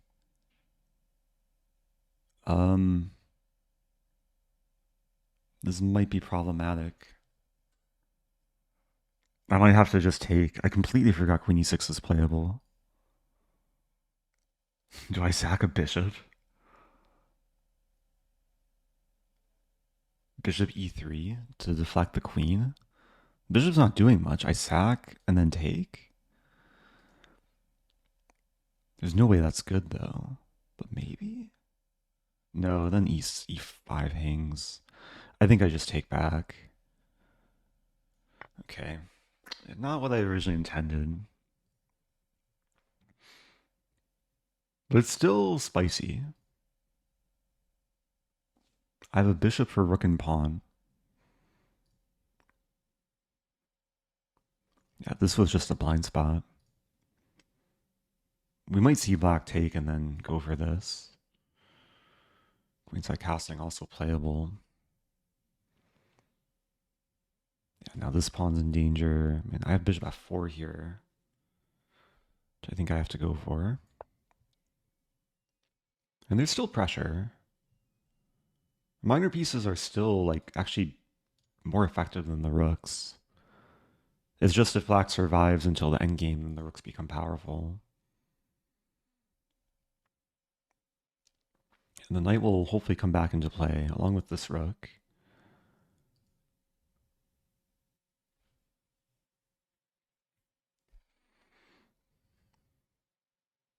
And the bishop might plant itself on b4. It's not really doing anything there.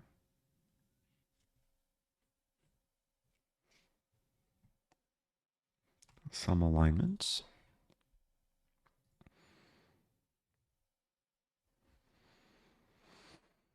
I really have to watch my time.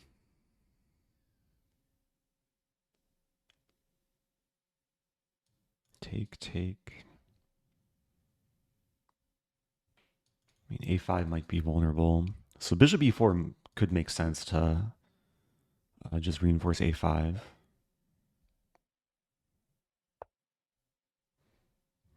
Okay, black wants to trade. Bishop e3.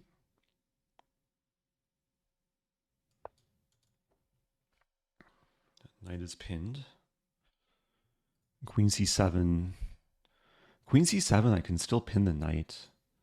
And if takes, I play bishop f4, pinning the queen to the king. So making use of a lot of pins in the position. b6 might be a solidifying move. But b6 is also weakening because knight d4 threatening knight c6 is possible. Okay. Queen has stumbled into a pin. I should be in very good shape now.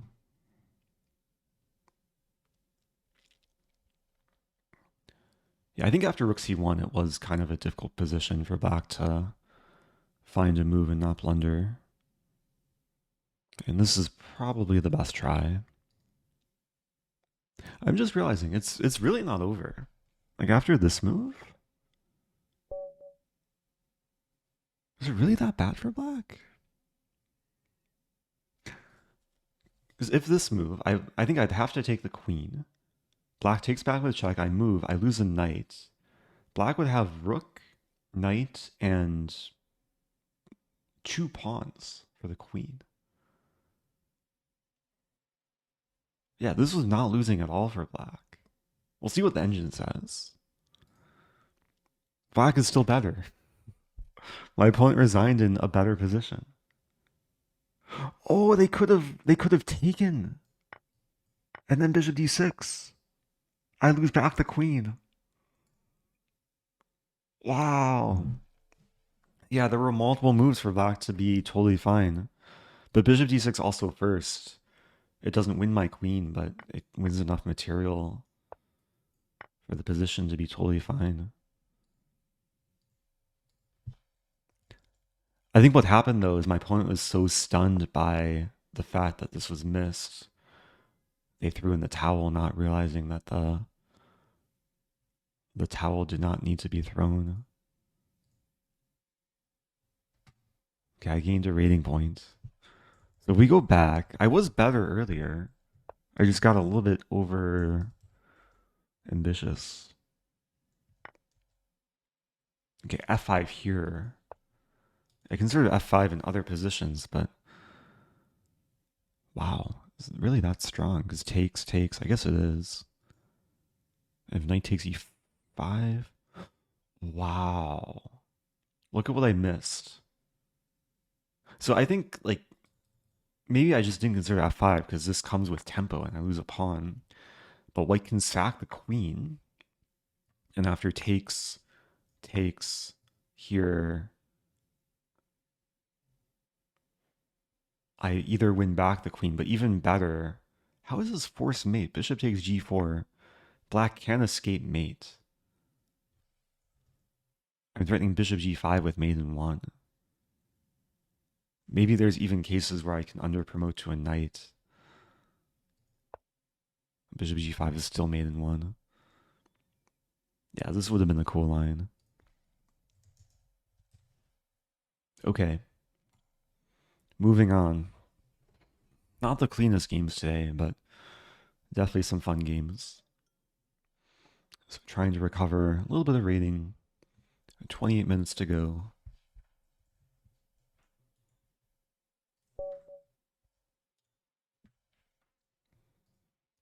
Okay, playing donjuo.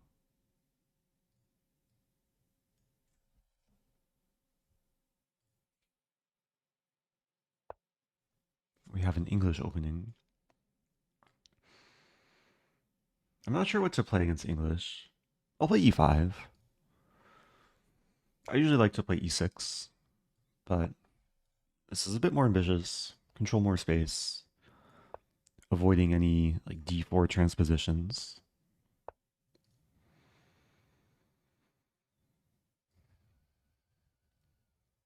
And this setup is maybe a little bit questionable for white, just with the d4 square as a weakness.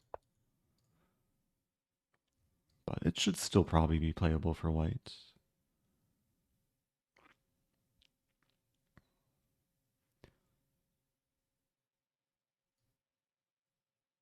I think g3 might be coming. I'll play d6. Knight a4 might also be coming. I think a6 is fine. So if knight a4, I have bishop to a7. And we do see g3. Yeah, white's just trying to employ one of these like basic setups. Usually the knight likes to be on e2 rather than f3 to better support f4. I probably just have to do my own thing here. But there is one plan I think I'm going to try as h6 to go for g5, g4. And then if we trade pawns, the bishop comes to g4.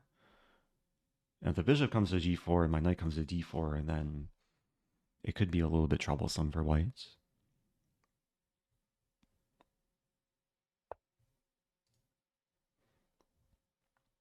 I think I can just ignore this move.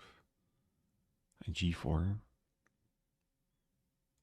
Takes, I don't mind the queen coming in. It is possible white will move the knight and not take the pawn. But then I take, we trade. Should still be fine.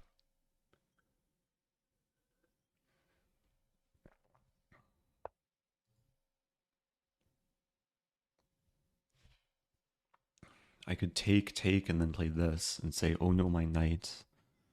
And then checkmate.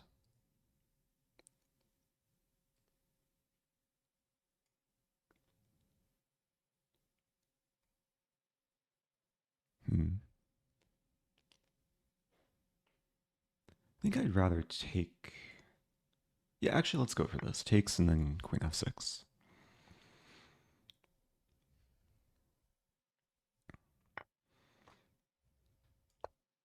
Oh no, my knight. So we're getting a spicy position. Yeah, I sometimes like to go out of my way to spice things up against players who try and stick with a solid opening setup. Because now white really has to react to what I'm doing. Knight d4 on the horizon. Maybe even knight b4.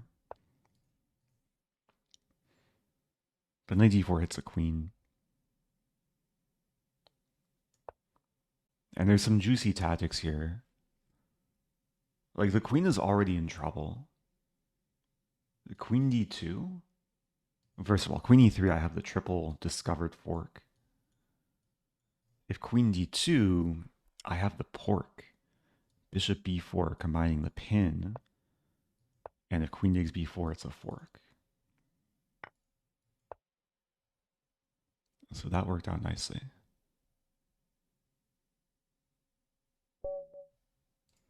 Okay. Yeah, I think white had to try queen d1. Maybe, yeah, queen e4 walks into knight c2. Queen d1... Is there a tactic?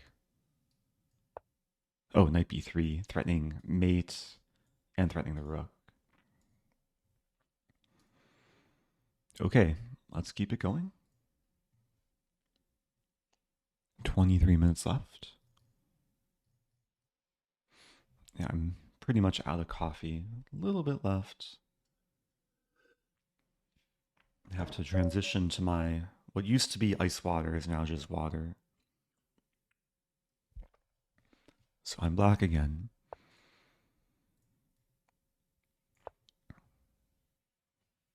This time we have a queen's pawn, a London opening. I'll play c5. More confrontational approach.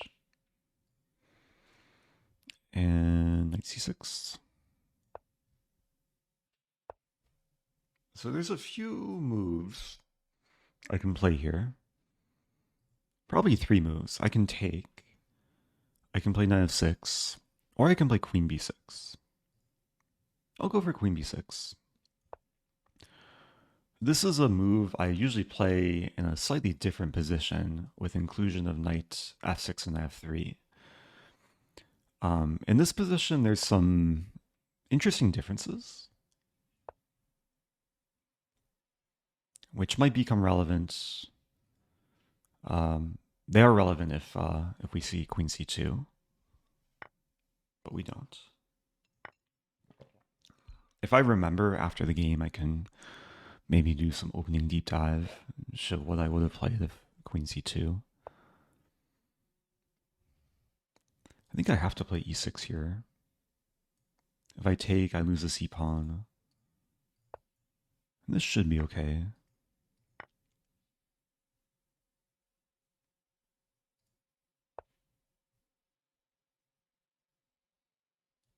b5. I'm not sure what I want to start with, like bishop, maybe bishop f5 to start.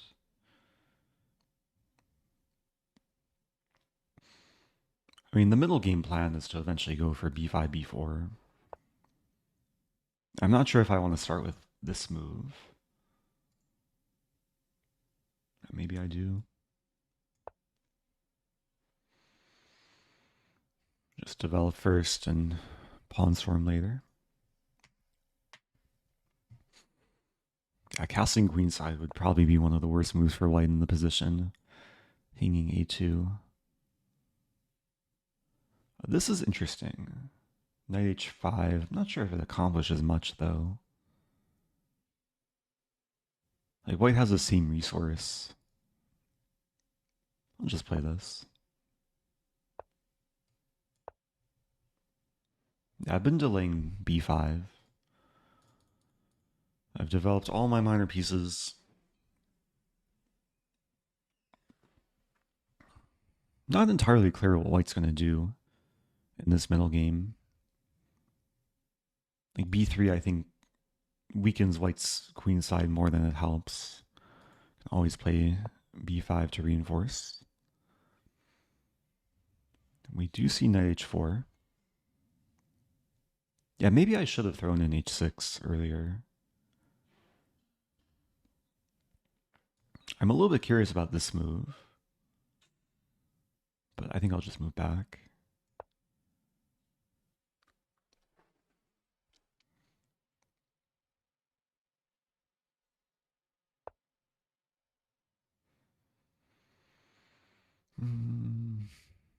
I mean, h6 knight here. I'll go for b5. We might see this maneuver.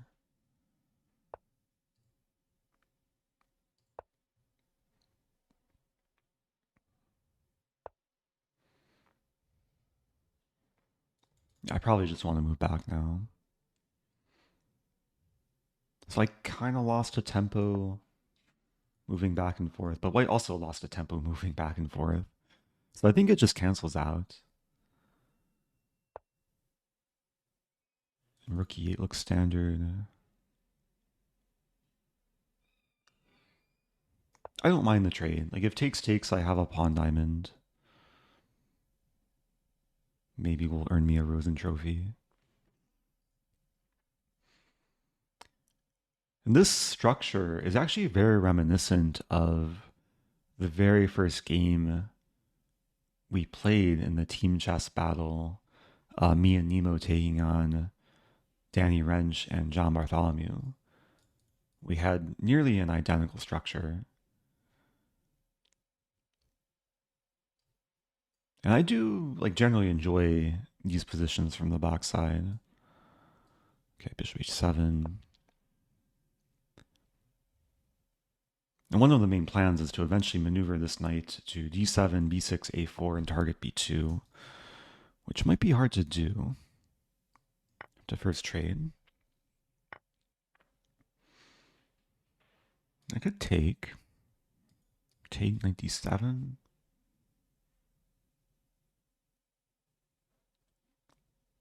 This could lead to a lot of liquidation.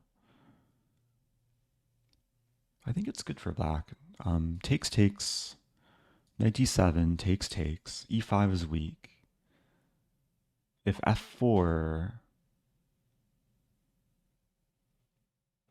knight b6, bishop f3.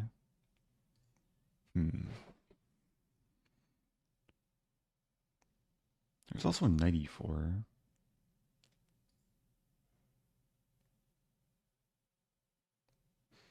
I'm not entirely sure what I want to do here.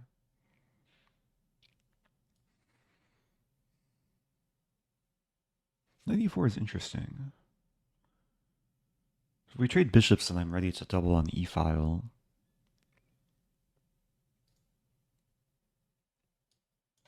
Takes. Knight d7, takes, f4. Knight c5, bishop f3. Honestly, that looks good too.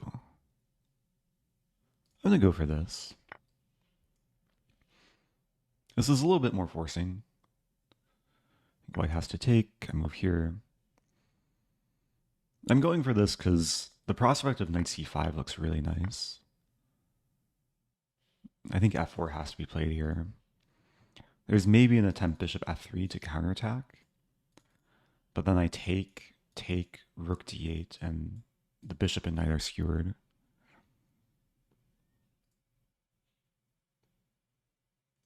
I could even maybe take here first.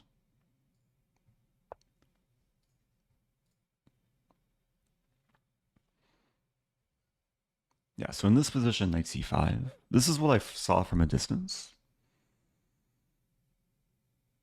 Might try and maneuver the knight here.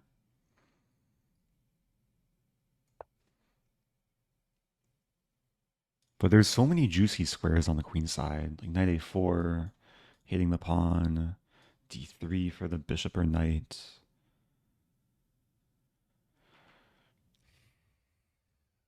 It's hard for white to actually attack this pawn more than once. It's very easy for me to defend at least once, if not twice. And then maybe push eventually.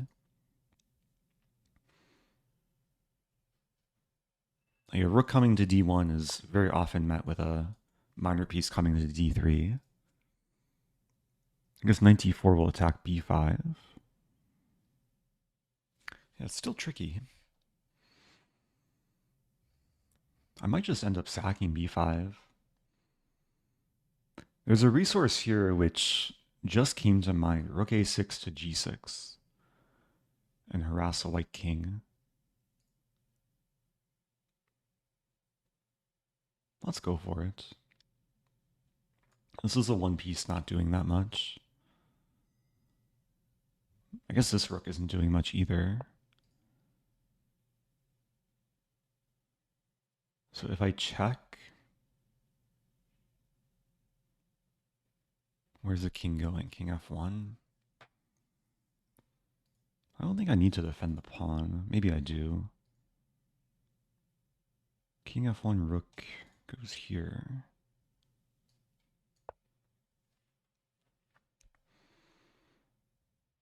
Yeah, king f2 walks into this move.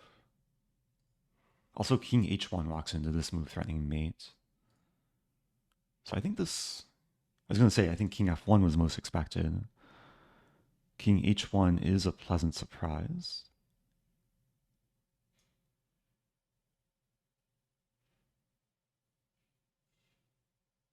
I'm not actually like mating. There's rook f1.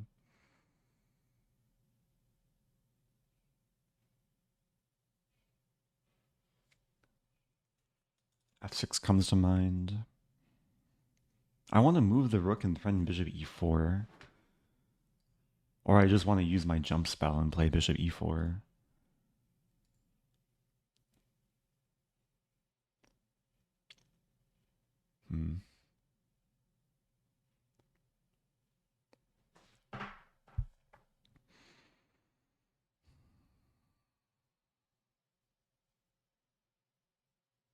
I'm going to take a moment here.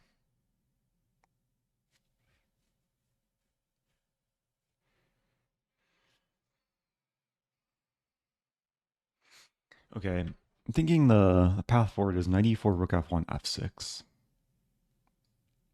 I'll just start with knight e4. So rook f1. Oh, there's also rook f1, rook h6 threatening knight g3. And freeing the bishop a little bit.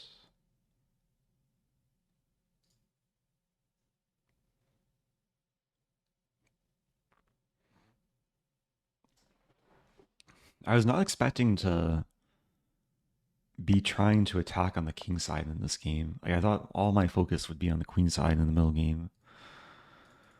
But sometimes life takes unexpected turns. And this bishop is still like not doing much. Like maybe I go for knight d2, bishop e4. f6 is still on the horizon. Okay, looks like white missed the really juicy pork. Pin plus triple fork. It's actually a question. Like after king g2, do I take the rook or the bishop? If I take the bishop, my knight might get trapped. With rook e1. But then, like if rook takes, I'm going to have bishop d3. It should be okay, I think. That may have been the wrong decision. I have bishop d3 as well. Like rook f2, bishop d3.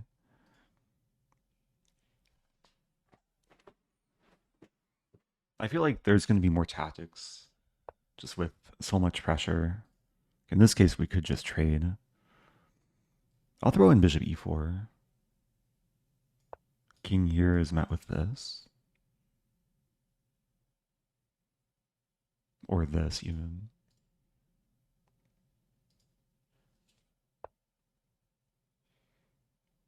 Yeah, I've had a decent amount of porks today. Is porks even a valid, should be valid word. Sometimes pork is also the plural. Yeah, let's just take. And h2 and e5 are hanging.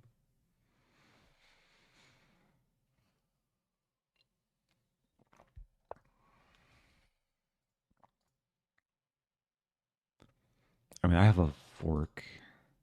I have almost some mating ideas. Going for the fork. I don't know if I actually want to take the rook, though. The knight, honestly, just might be more powerful.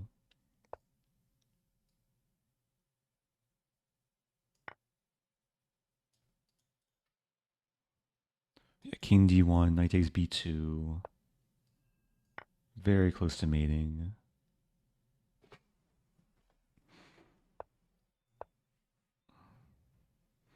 But is it mating? Rook a2.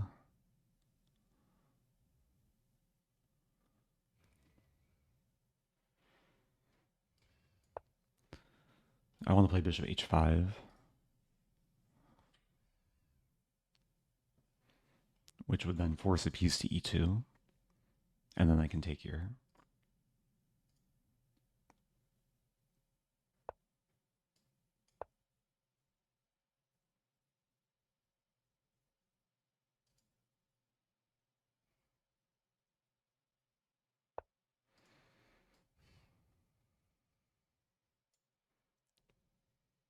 Okay, now I'll take one rook. I'll take the other rook. Now the knight is left for dessert.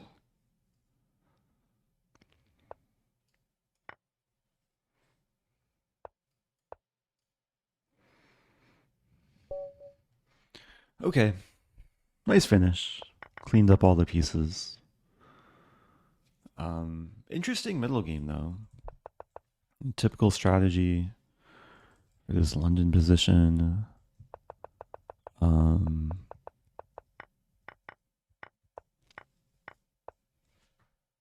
Yeah, rook a6 was ambitious.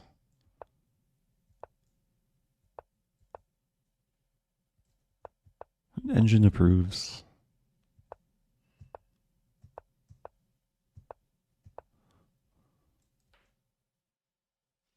Wait. This is not what I played. Oh, Engine doesn't like rook a6. Somehow I've wound up in the sideline there. Engine says knight e6 was best, which I did not consider. The backward knight move.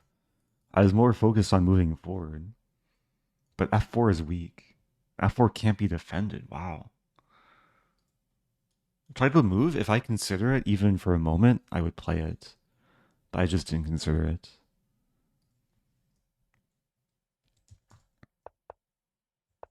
Yeah, rook a6 led to some fun. Like, white was doing okay. But then just, yeah, missed knight g3. Okay. I do want to, like, quickly show this opening. Because a lot of players might play something similar against a London.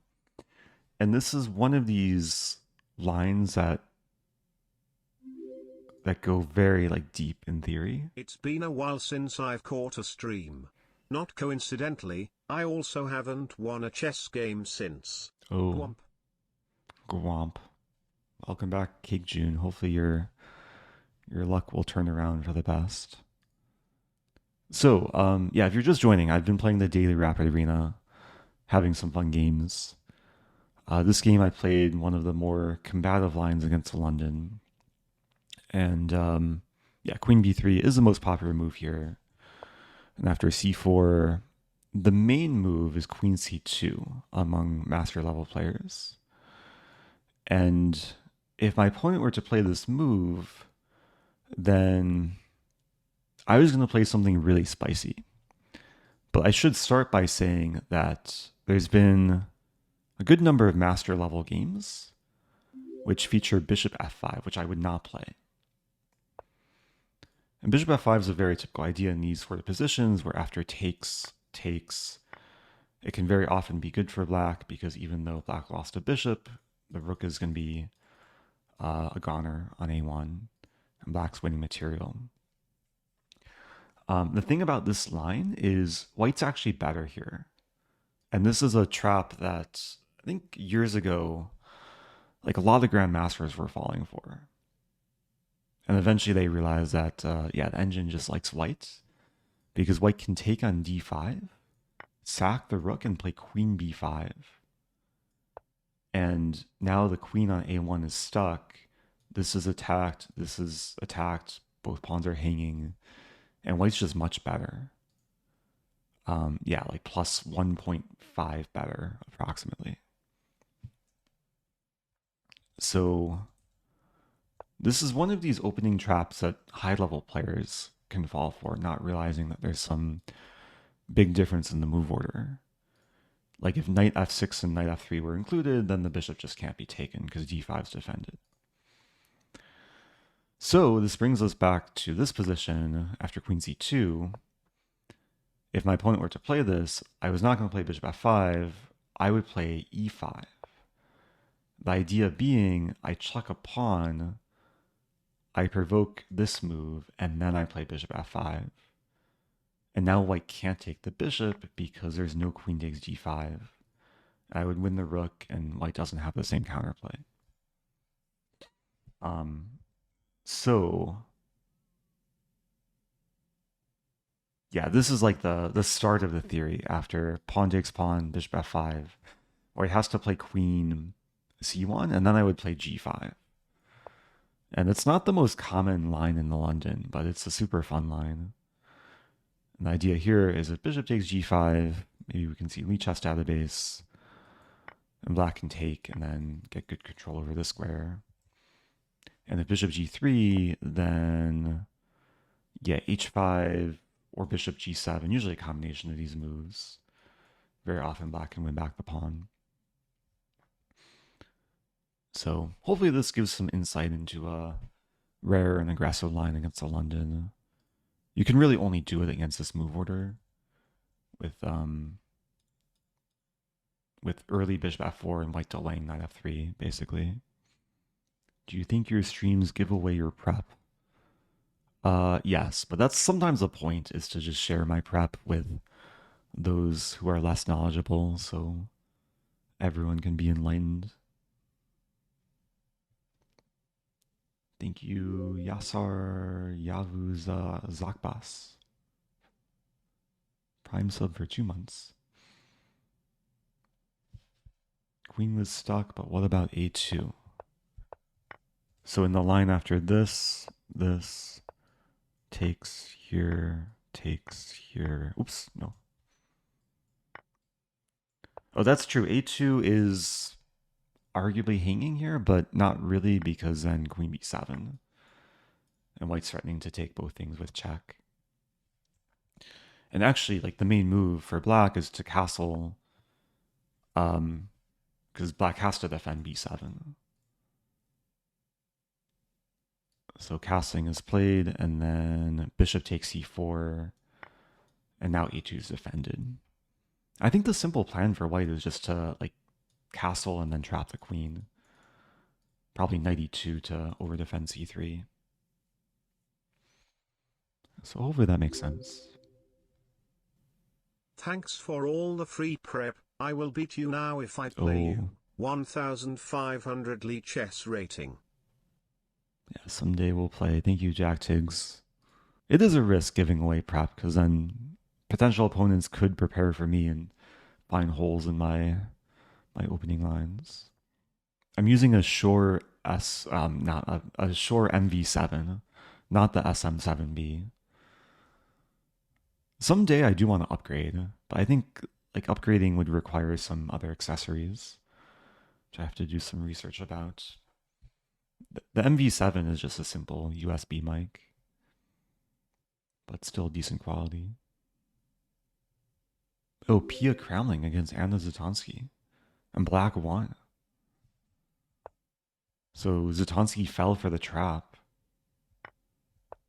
White was better. But still, yeah, sometimes not easy to convert better positions. So Pia was up a queen, but Anna fought back. Welcome back to the Black Goose. Happy 42 months.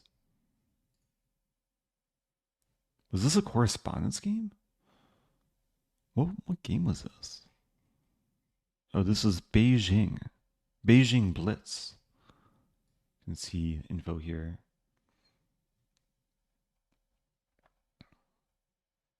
What do you think about the cow opening? I don't think about it that much. It's nothing to moo at. Okay, I think I'm gonna wrap things up. So I think the tournament's over by now, right? It's over. There's some confetti. Congratulations, this person. I finished in 85th. I did lose one game, so I lost rating points. But had some fun games. Have you designed a signature opening? I've probably contributed to opening prep and popularity. Most notably the Stafford Gambit. I think I've spent a lot more time on than most other people. Anyway, yeah, I'm going to wrap things up. Thank you, everyone, for all the support. Big thanks earlier to Chess on Earth, who I think has since departed.